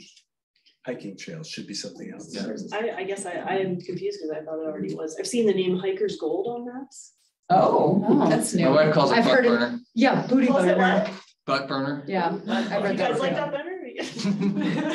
I just saw that Bloody Knuckles is on this. Oh, cool. Yeah. No, except we need to put it on the county GIS system. I was looking No, at I that think today. Oh, okay. It was on yours. Yeah, on ours, Yeah. but on the county's like assessor. and the Trail of Tears is now Bloody Knuckles. But yeah, mineral health. All right, let's just Brainstorm that. quickly make a signage work plan and we'll be. Yeah, we'll be going to done. exec We're session. doing good. Happy birthday. Everyone going any tangents, it's never been our worst one ever. Yes. Well, you know, this was, I think, a harder concept to capture our signage work plan and kind of where we go with it. But what we wanted initially to get from you were just your impressions from the materials that we sent you, from having some signage plans to look at, from some signs across our network, some photos of those, and just what did you like? What do you think we should capture in our own signage work plan? And then another question I had, you know, we've had these 4 buckets: the regulatory, the wayfinding, the etiquette, and the interpretive. Do you want our signage plan to cover all of those categories? So I think initially we wanted to just see what stuck out to you out of these. I liked the part in the Colorado Springs plan where they had the wayfinding principles and the turn and connection signs and confirmation signs, so that you knew you were, after you'd gotten beyond where you could see back where you started, that you're still on the right place. I thought they had some pretty good text in there about the principles of what we're doing. Okay, great. And I thought their leave no trace sign panel was ridiculously wordy. Okay. And nobody's gonna read that many words, not even me. I had a question for staff, like some of, I think it was Pitkin counties had like the plans on there for like how you build the sign. And that How much felt, a screw cost? yeah, I was like, this is 150 pages. This reminds me of our plan. You should have looked through that government one. Oh, man. Yeah. So I guess I feel like I feel like reading some of it was helpful, but I also felt like it was like a little bit more than we needed. I can just see it costing a lot of money to reiterate things that we could probably do ourselves, like coming up with our own principles without paying $100,000 for it.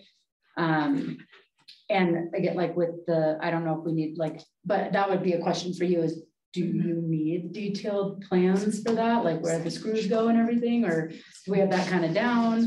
Like just trying to, you know, think about like sign, Tony, how much we need. Like that was like half of the plan was like, oh my God.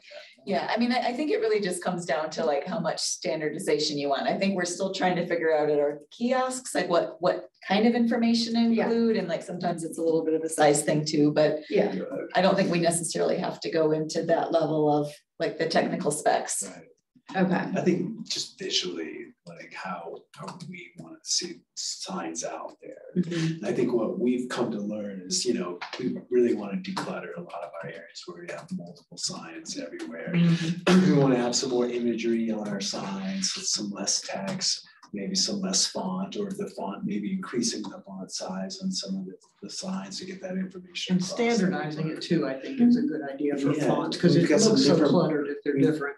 We went through a company down in Denver, they closed down, so then we started going through a company here in Frisco, and then we've gone through a company online, and so they sometimes That's where those specs help. Yeah, and they have different colored browns, you know, and so, and that's where we've kind of lost that continuity a little bit. Yeah.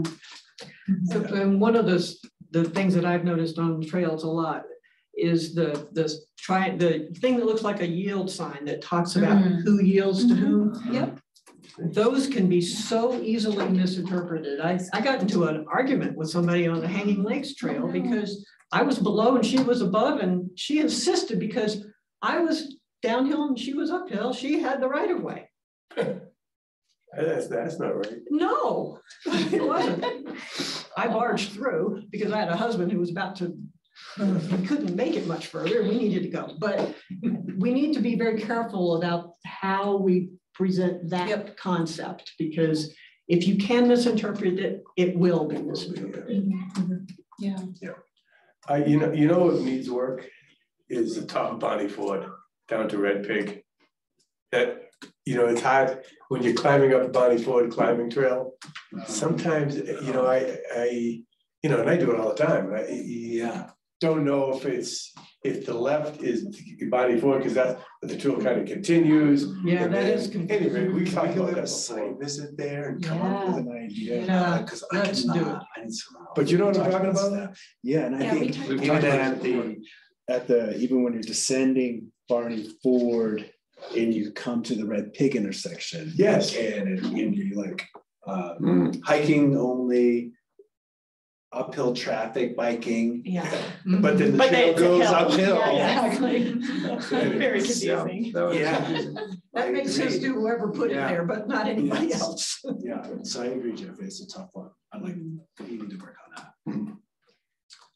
The thing I'd like to take out of this, you know, I love that we're kind of getting into like the regulatory wayfinding etiquette, interpretive kind of zones. And then I think from this, we kind of get a brand standard of like the color and what things need to say, but also the hierarchy of, you know, if we have 3 things we need to say, what do we put on each one of those signs and what's important and when, you know, like is there a time when all that doesn't get included or we cut some of it out? But yeah, I'm hoping that this document has the kind of that broader sense of what we want to say and how we say it and how they all kind of have to work with each other. So kind of an if-then analysis of our signage. And when it gets to that, I think we do need to consider bringing in a consultant. And I'd be in favor of that. I think we could actually, compared to where we were with the master plan, where we were pretty green with a lot of stuff, I think we're a lot further down the road. And I think we could actually do a better job of communicating with some consultants and getting what we want out in a much more succinct fashion. So Will town approve consultant contract for us, you think? Yeah, it's our budget, right? Yep, for sure. And you guys even asked, right? I recall. Yeah, I mean, I think BOSAC has been in favor of either, and that's one of our questions for you all is, do you want a consultant? I think there were some folks that really felt strongly a consultant was needed for a lot of this standardization, and some folks felt that a designer who does, you know, really more of the design of the signs was more needed. So that's what staff were looking for you all to point us in the next direction of, do we need that consultant to really dive into a lot of that type of protocol, practices, hierarchy, or do you want to go straight to a designer? I guess that's just coming up with standard fonts and colors and that sort of thing. Do you think that within this body is just enough? I mean, I think within this body is just enough kind of on the ground knowledge that as far as a consultant, you know, I don't think what's his name, Campy knew where we should put our signs, you know. And he's not a sign specialist either. So I don't think he would be the right. A sign specialist would have to come here, spend a month riding all our trails to decide where it's needed. Don't you think in this body we know where it's needed, or am I and more what we need is more of the design, the font, this, you know, of the trail. That is really our staff question to you all, because I think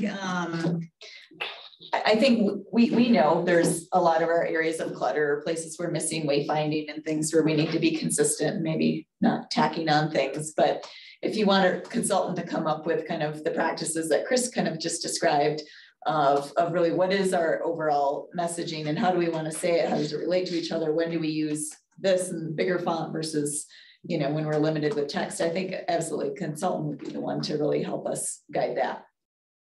And so that's really all where you all would like to take this. I think we're open. I think we could benefit from a consultant who is a sign expert. And I think that would be money well spent.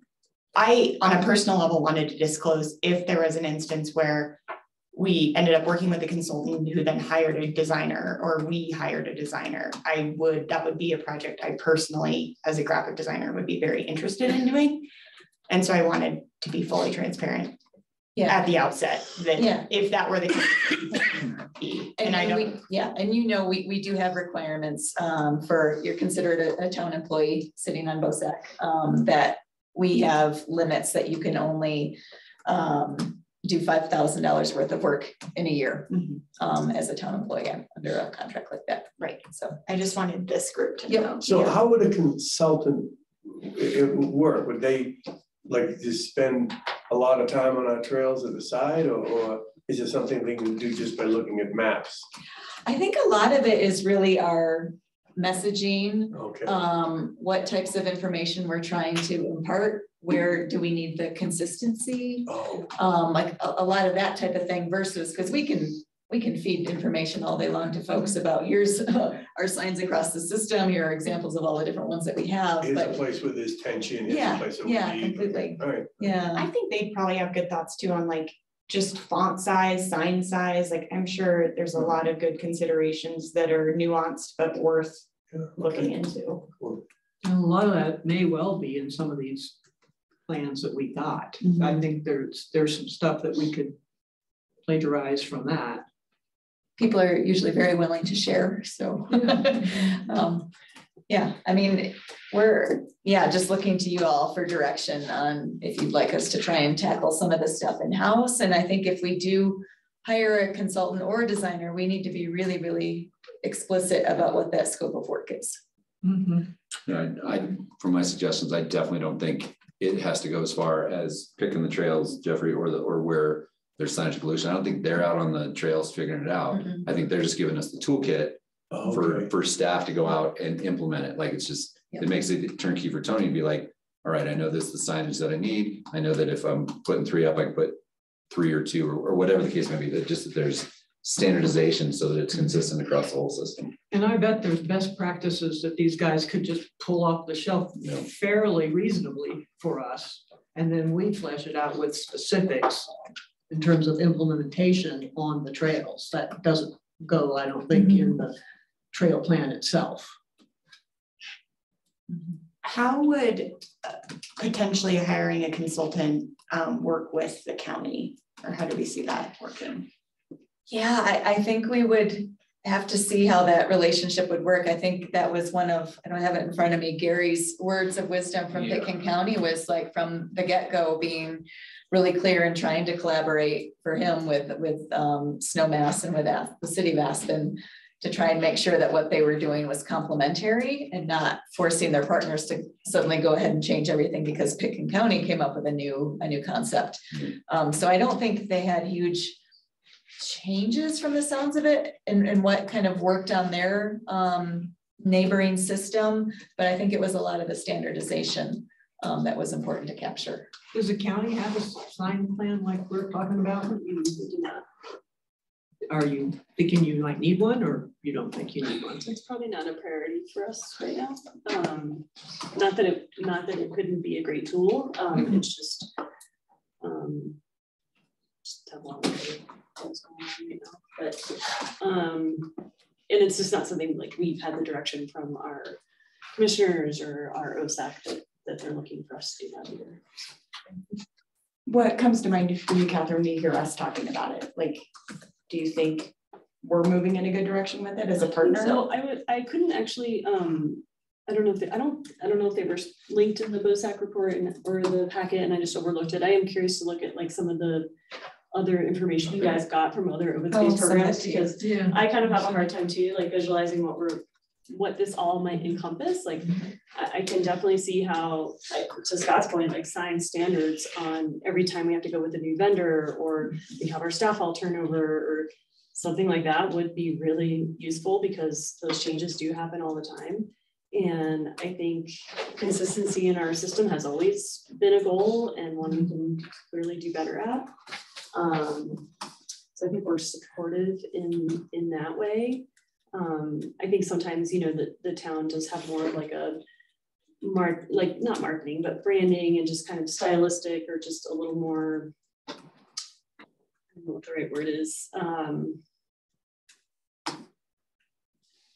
Just a different focus maybe than we do in, just because there's more tourism focus, I guess. I don't know, just in how you put, I'm thinking you put the right words there, but I just think we would support you all in coming up with that consistent messaging. And I think Anne put it well in terms of how Aspen and Pick can work together. I would see a similar relationship, like let's work together on bouncing these ideas off each other and just make sure that everyone's comfortable with signage, especially where we're on joint lands and joint trails. Yeah, no. I think I'm getting tired. So I was just trying to think, Catherine, too, like say we take our no classic no e-bike sign and we come, the designer is like, you know, this should be, font should be a little different, the picture should be a little larger and the size should change. So we would do that. But then obviously when folks come to the Upper Blue, they would see a different no e-bike sign than something maybe down by like Oro Grande or something. I try to kind of picture what changes we would make on our side, how that would affect like the Lower Blue and signs like that, I guess. Yeah, that they probably, you mean, because they probably wouldn't be similar. It'd be somewhat similar, but maybe, you know, a little different at the same time, or would that, you know. Well, you guys are going to come up with some great ideas and everybody's going to want to adopt them. You'll start putting your signs everywhere. Yeah. So I'm not opposed to a consultant, especially because like, it's not going to be like one of us writing a really long document, like with fleshed out principles and everything. So I see the merit of it. I also like reading some of these, some of it was helpful, but some of it just felt like way too much consultant-ish type things where I'm like, we've been through this and like, I don't want to spend multiple hours of our time saying this is useless. And so I hear that we definitely need consistency, the fonts, the color brown, like to be like, these are our 3 colors, this is our font, this is our size. That is all clearly needed. I'm still struggling with what a consultant from your guys' perspective, because I think I sounded like you, at least the 2 of you are pro, Chris and Nikki, like what would you hope that a consultant helps us think through besides the design aspect and like the consistency aspect? When we're looking at our signs, other than the design aspect of it, what are the main concerns that we need help with? You know, I would imagine they would have some pretty deep insight into just this simple fact of wayfinding, you know, what we're doing right, what we're doing wrong with wayfinding. You know, so you think about people that design like wayfinding in airports, you know, just people flowing through the right direction. Is there some points that they could bring to us for that?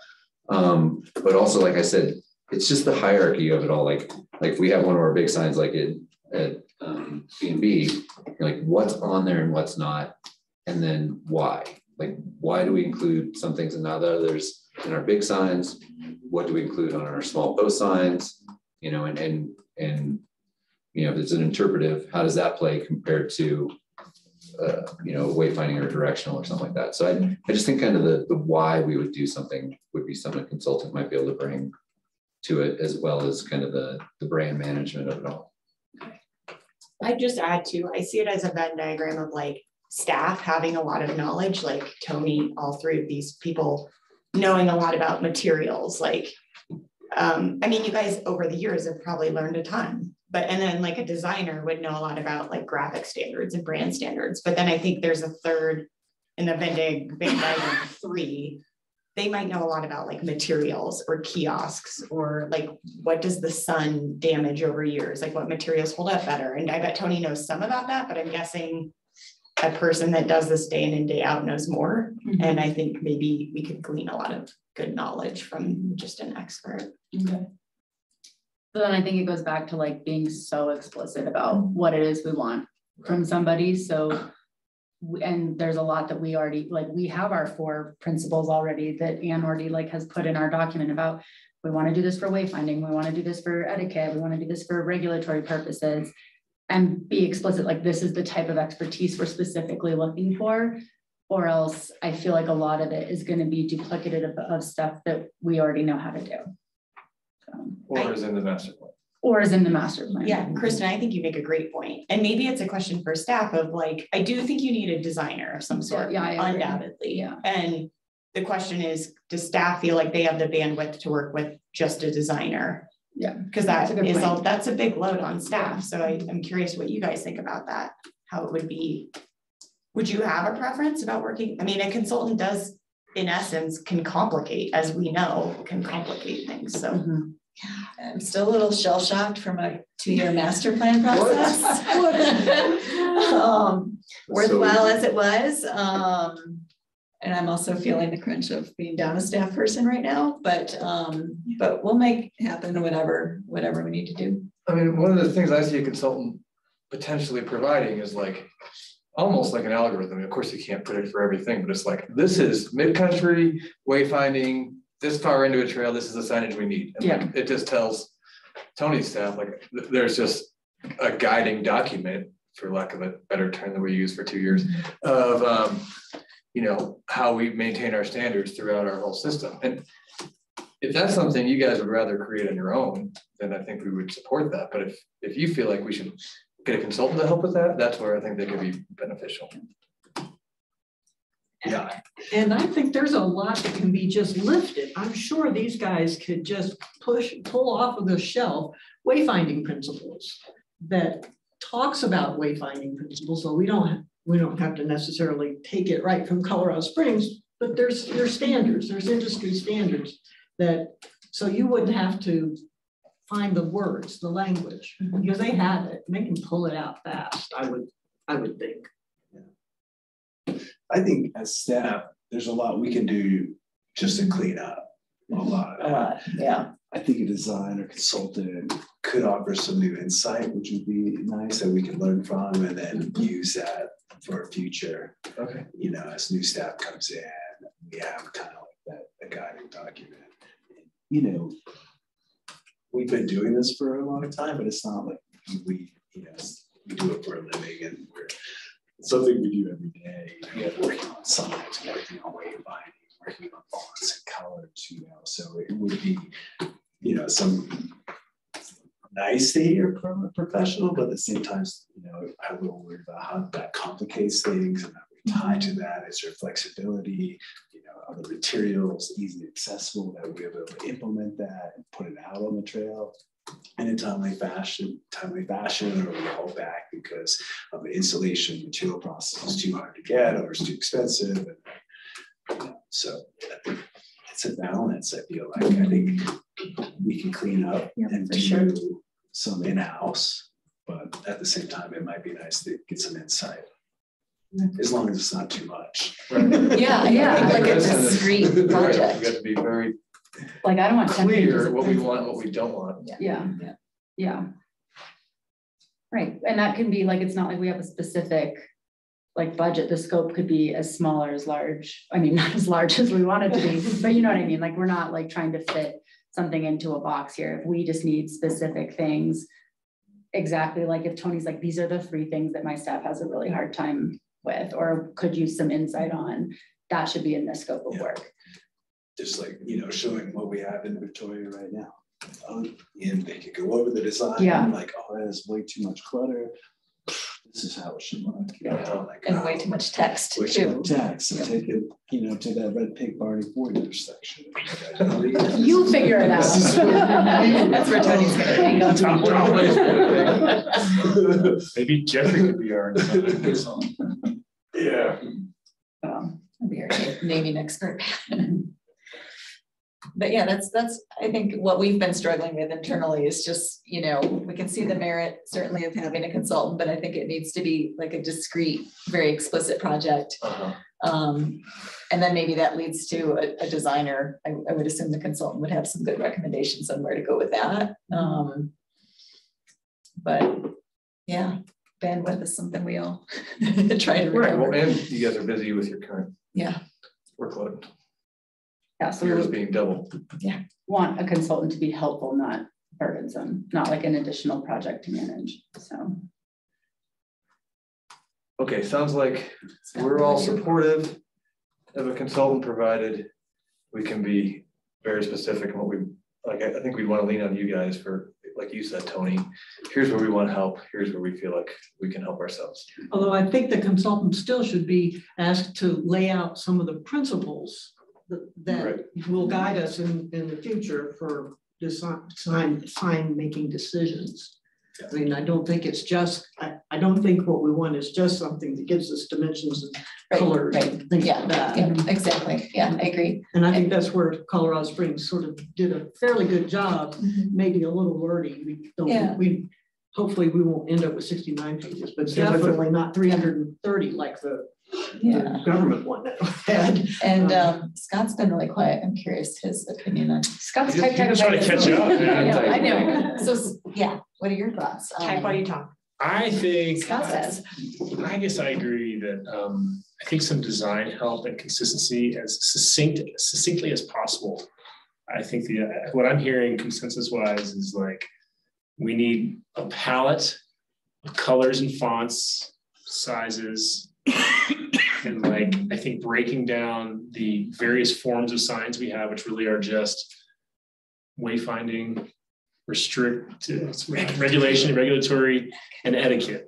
Again, the interpretive ones are kind of not really our world, and that can evolve. Maybe we can have some general language, but those first three, just having consistently, I mean, even look at this, look at the nameplates that we have here. I recognize Jeffrey's on the council, but like, I feel like that's what happens, right? And on a much larger scale in our system. And so going through and cleaning up what we have and having to replace some of what we have, I think is a very good first step. I think having consistency is a very good, another good step.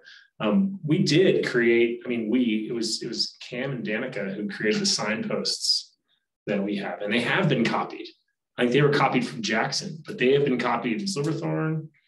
Like the town of Dillon, I believe, used some of this, or the county uses it. That was part of the discussion originally. Like, I feel like those signposts are things we should continue to rely upon. The infrastructure that's already in the ground, and making the look more consistent and the information better.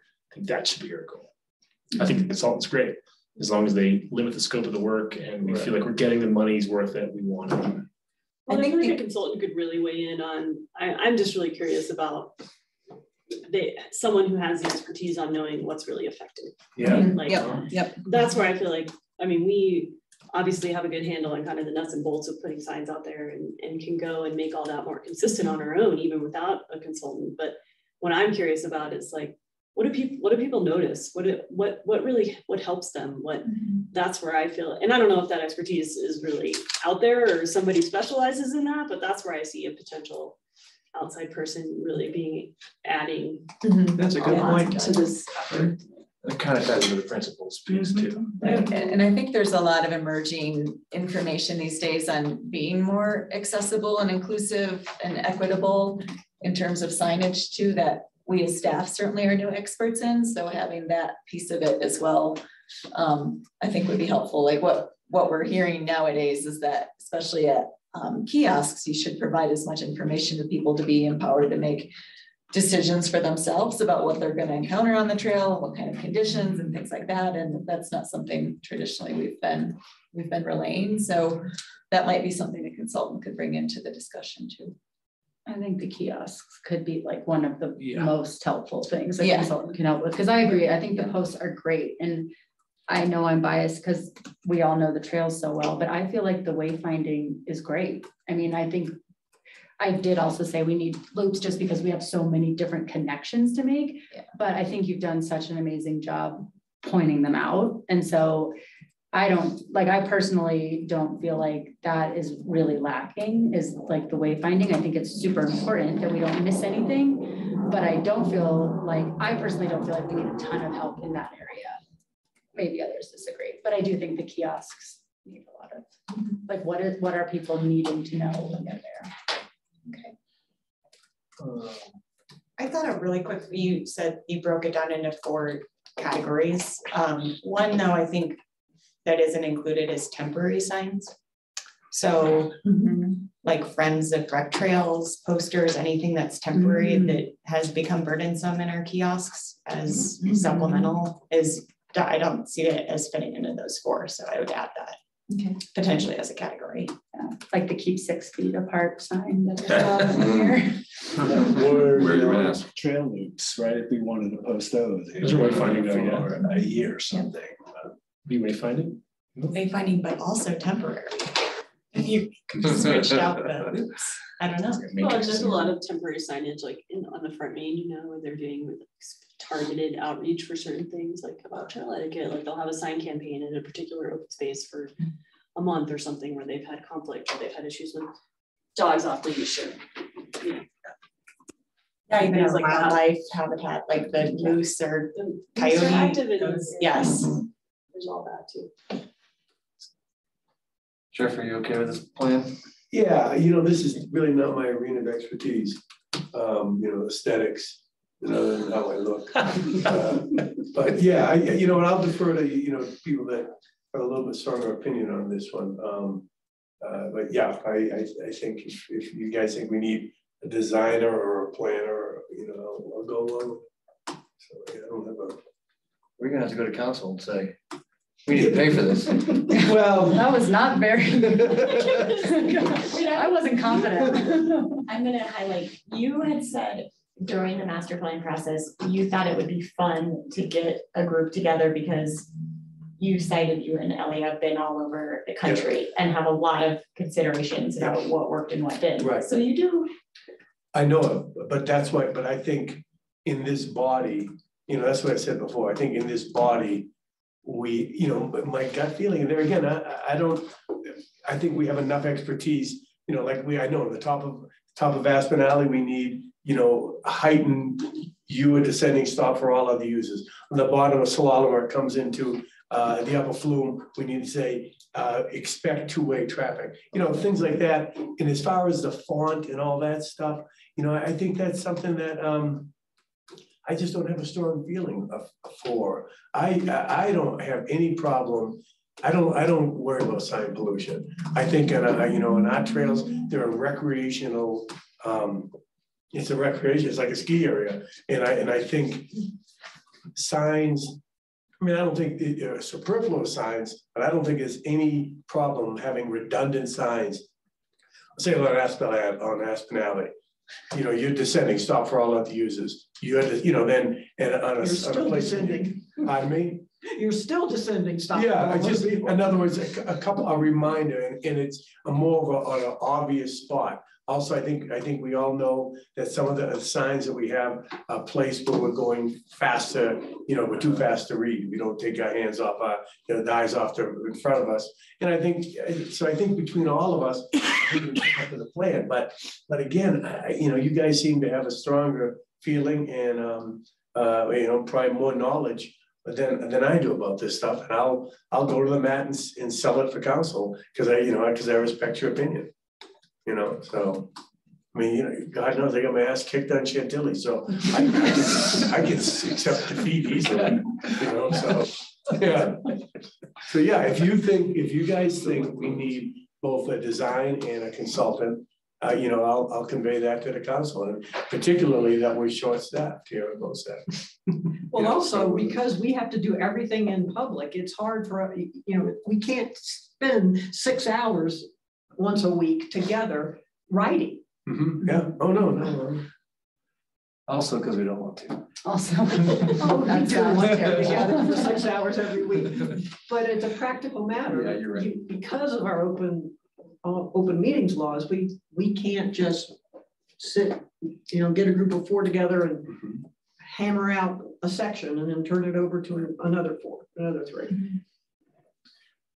Okay. Do you feel like you have gotten BOSAC agreed to allow staff to pursue a design consultant. We want to utilize existing. Was it a design consultant or a consultant? That's my understanding. Consultant. I think just a consultant. Great, take it. Utilize existing infrastructure to the extent possible. Find out what is really effective, what helps us best reach the audience, make it accessible, inclusive, equitable. That's about what I have. Some of the principles. Using and placing signs.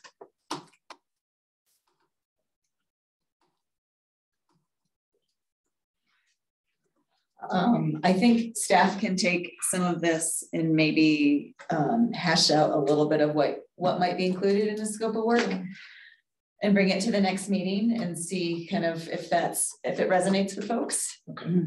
We can solidify that a little bit, which I think is really helpful. I mean, we're making steps every meeting on these 2 work plans. I think one global question for you all, we're going to be bringing back these trail loops to the July meeting. Do you want to start tackling another trail concept? The list of them was included in the packet,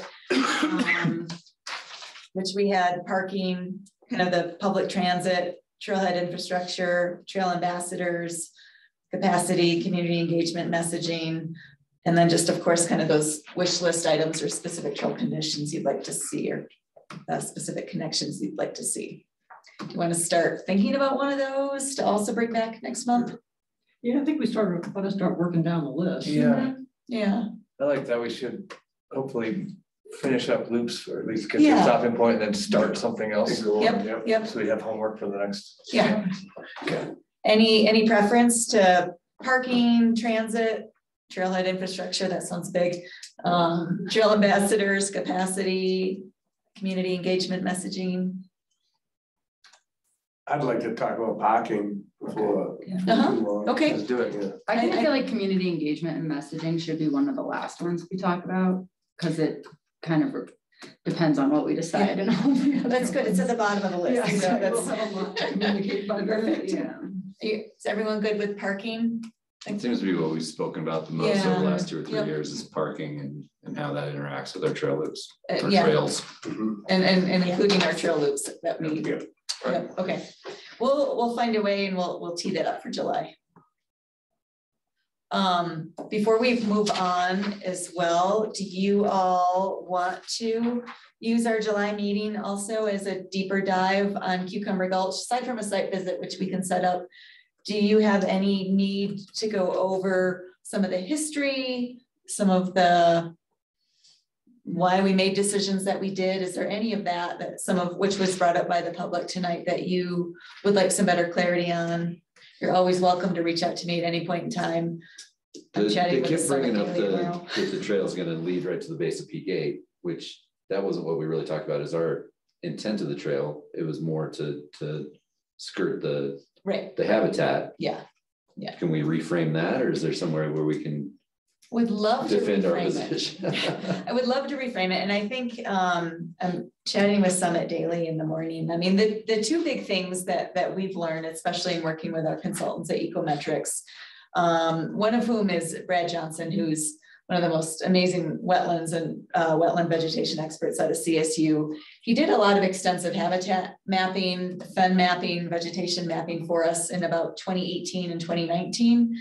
And I think what really struck him was the conditions along the trail as it extends from kind of that Beaver Meadows up to Peak 7, especially the turnpike areas are cutting off the hydrologic flow of these very rare fens. We used to see boreal toads there, we don't anymore, which is one issue, but just the fact that areas are starting to dry up that shouldn't because of the way the trail was constructed. And globally, it's just, to use that phrase, death by 1,000 cuts. We already have the gondola bisecting habitat in the gulch, which is unfortunate. But what we've kind of learned, it's a little bit of a different kind of obstruction, I guess, to have that overhead traffic versus hundreds and hundreds of people on trail. Different experience for wildlife. So our idea was to open up what was already an existing road from, generally speaking, the base of Peak 8 to over towards the Beaver Meadows as our summer route, and have people still be able to experience the gulch, but follow a little bit more of the perimeter without getting out into it. We've been partnering just this summer with Denver Zoo. They have a boreal toad conservation team in partnership with CPW, and they came out and did kind of a habitat assessment for us with Cucumber Gulch and a toad survey. And they strongly suspect that this fungus called chytrid has been introduced into cucumber. We used to have a breeding population of boreal toads. We used to catch the toads, swab them for chytrid. There's a little test you can do, that's a swab test. And we were always free of it. And they think that we're seeing the same trend that other areas of the state have experienced, where people just walking in, biking in, going off trail tend to bring in chytrid on their feet or their tires. And they kind of think that our system is probably overrun with chytrid right now, which is why we haven't seen toads. So anything that we can do to just better help protect that habitat in there and keep people out of some of those sensitive areas, which even that area close to Peak 7, was really surprising for us when we did all the fen mapping. We had no idea that all these crazy, interesting fens were up there in that area, but they are. It's just not a good location for a trail. So happy to go into any kind of depth on that. I know they've also brought up some questions about the gondola, which we've talked about for years and years and years, having that dark period, but happy to bring back anything at all for discussion. I'd like to walk that trail, make myself a little more familiar with it. Yeah. Has it been flagged at all, respective trail? It has not. We can go out there with you. Please wait till July 6th when the preserve opens. For sure. I will say, and this is going to be part of my report. There's going to be heightened impact up there. BGB. At Peak. Yeah, Peak. Yeah. And so, that I think one of those guys mentioned that they had the first meeting. The council meeting, the public meeting was last 2 weeks ago. And there's gonna be 150 FSEs, where the admin building is. So there's gonna be a huge hotel there, probably a timeshare type thing, and also homes of Trigby's. And so that does kind of change the feng shui up there. There will be a lot more people. So, if there's any way we could tweak the trail that heads a little bit more to the north, and the north, that might be better. But I'd like to walk it, but that's something. Yep. So what it is BGV came to the town. Initially, there's going to be 4-story buildings in the north gondola lot. They're transferring, or they'd like to transfer the density from the north gondola lot up to Peak 8, and also have a kind of a neighborhood of 7,500 square foot home, like lots that can accommodate that home up along Trigby. So there's going to be could be pretty big development up there, which will impact the So, FYI. So yeah, I'd like to walk the thing, see if there's any, I'm sure, maybe we can flag it or walk it together and just acquaint ourselves. So for sure. For the whole group. Duke, is there any 2 groups? Yeah, or 2 groups. So we can keep it to 8 people, but yeah. Oh, it has to be 8 people? We have a group size limitation. Oh, really? Considering where the admin lot / new BGB proposal is, are there walking trails on the ski area that would be accessible from that side? That's not like primarily downhill mountain biking that's on the ski area? Like kind of like to go to town? No, on Peak 8, like where BGB is proposing their new area. So like if you're looking up at the ski area to the left, like are there walking trails, or is that ever something the ski area would be interested in doing? We are working on building a uphill hiking, and downhill hiking trail from the base to the Vista House to separate user conflict with bikers. Amazing. But that would just be one trail. Otherwise, it's shared use with mountain bike trails. Yeah. But still, that does give another option. I also think that enforcement would be worth talking about some more. I know that our hands are tied in some ways, but like some sort of, I guess I would like to discuss. I could see just making it official request for more enforcement as able, And we've done that. We have done that already. Yep. It's really not clearly to us and have no rangers to dictate what they do. Okay, as long as, I just want to us to be supporting enforcement as best we can. Because I understand that it has been education and we can't ask our naturalists to do this, but Jeffrey and I were chatting out on our site visit too, that, there are some tweaks that we can make even with our naturalists. And one of the things I've been thinking about for a while is a very standard uniform type, that they would wear every day that just looks official. And even, not like a badge carrying person, but just, kind of a standard uniform of sorts that looks official. They could also, for those people that push, I think, recite the actual ordinance and code, which we don't do. We just jump right into immediate redirection education, but there's probably something we can do, at least with kind of a uniform of sorts, even still doing a lot of education. And also I think, maybe make that same uniform like kind of available to the staff. So if Tony's up there doing some stuff, the same type thing. And it wouldn't be bad with these naturalists maybe have a little tutorial about how to deal with people, you know what I mean? Some of these naturalists, I'm guessing they're kind of left-brained. So, it's just, maybe human resource is the best way to deal with someone. And if they get, confrontational, just, back off and, just walk them through that. But yeah, I'm all about, I don't know if we can, enforcing it as much as we can. Yeah. Yeah.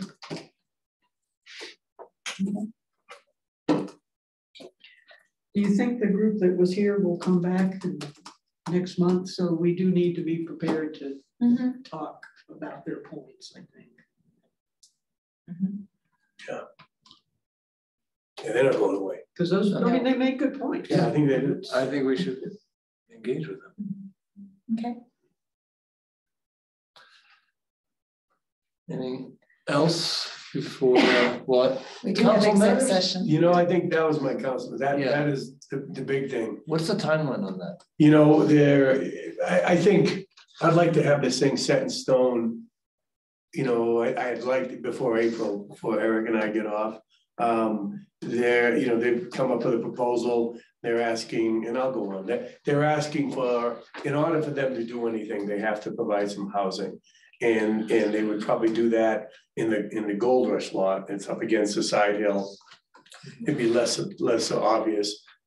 And they came to the town and said, we have to build a third of our, increased workforce.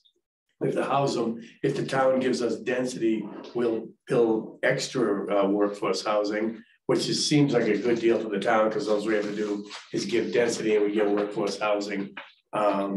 If this works, we could avoid having 4 4-story buildings in the North Gondola lot. And in ski area and town and VGV are kind of motivated. So I think it's it won't start building, won't break ground anytime soon, but I think it's going to be set in stone probably before next summer. What happens to the North Gondola lot? Parking. Who's visit the towns? No, the Vale, will there be no density? It'll be no density. Vale will own it and there'll be no density. So there's nothing they can do with it because it'll be parking. Thanks, Jeffrey. Before we go to exec session, any other matters anybody has to address? All right, well, I move that BOSAC go into executive session under CRS 246402-4E for the purpose of determining positions relative to matters that may be subject to negotiations, developing strategies for negotiations, and or instructing negotiators concerning a property the town may be interested in acquiring for open spaces. And then I guess I need to, sorry, and I take roll call here. Jeffrey Bergeron. Yes. Nikki LaRochelle, Chris Tennell, Bobby Zanka, Kristen Joyce, Scott Reed, Ann Lowe, Tony Overlock, Catherine King. Okay, I need a second to the motion. Thank you, Bobby. Okay, and then we can go into exec session and I can read that part whenever you say.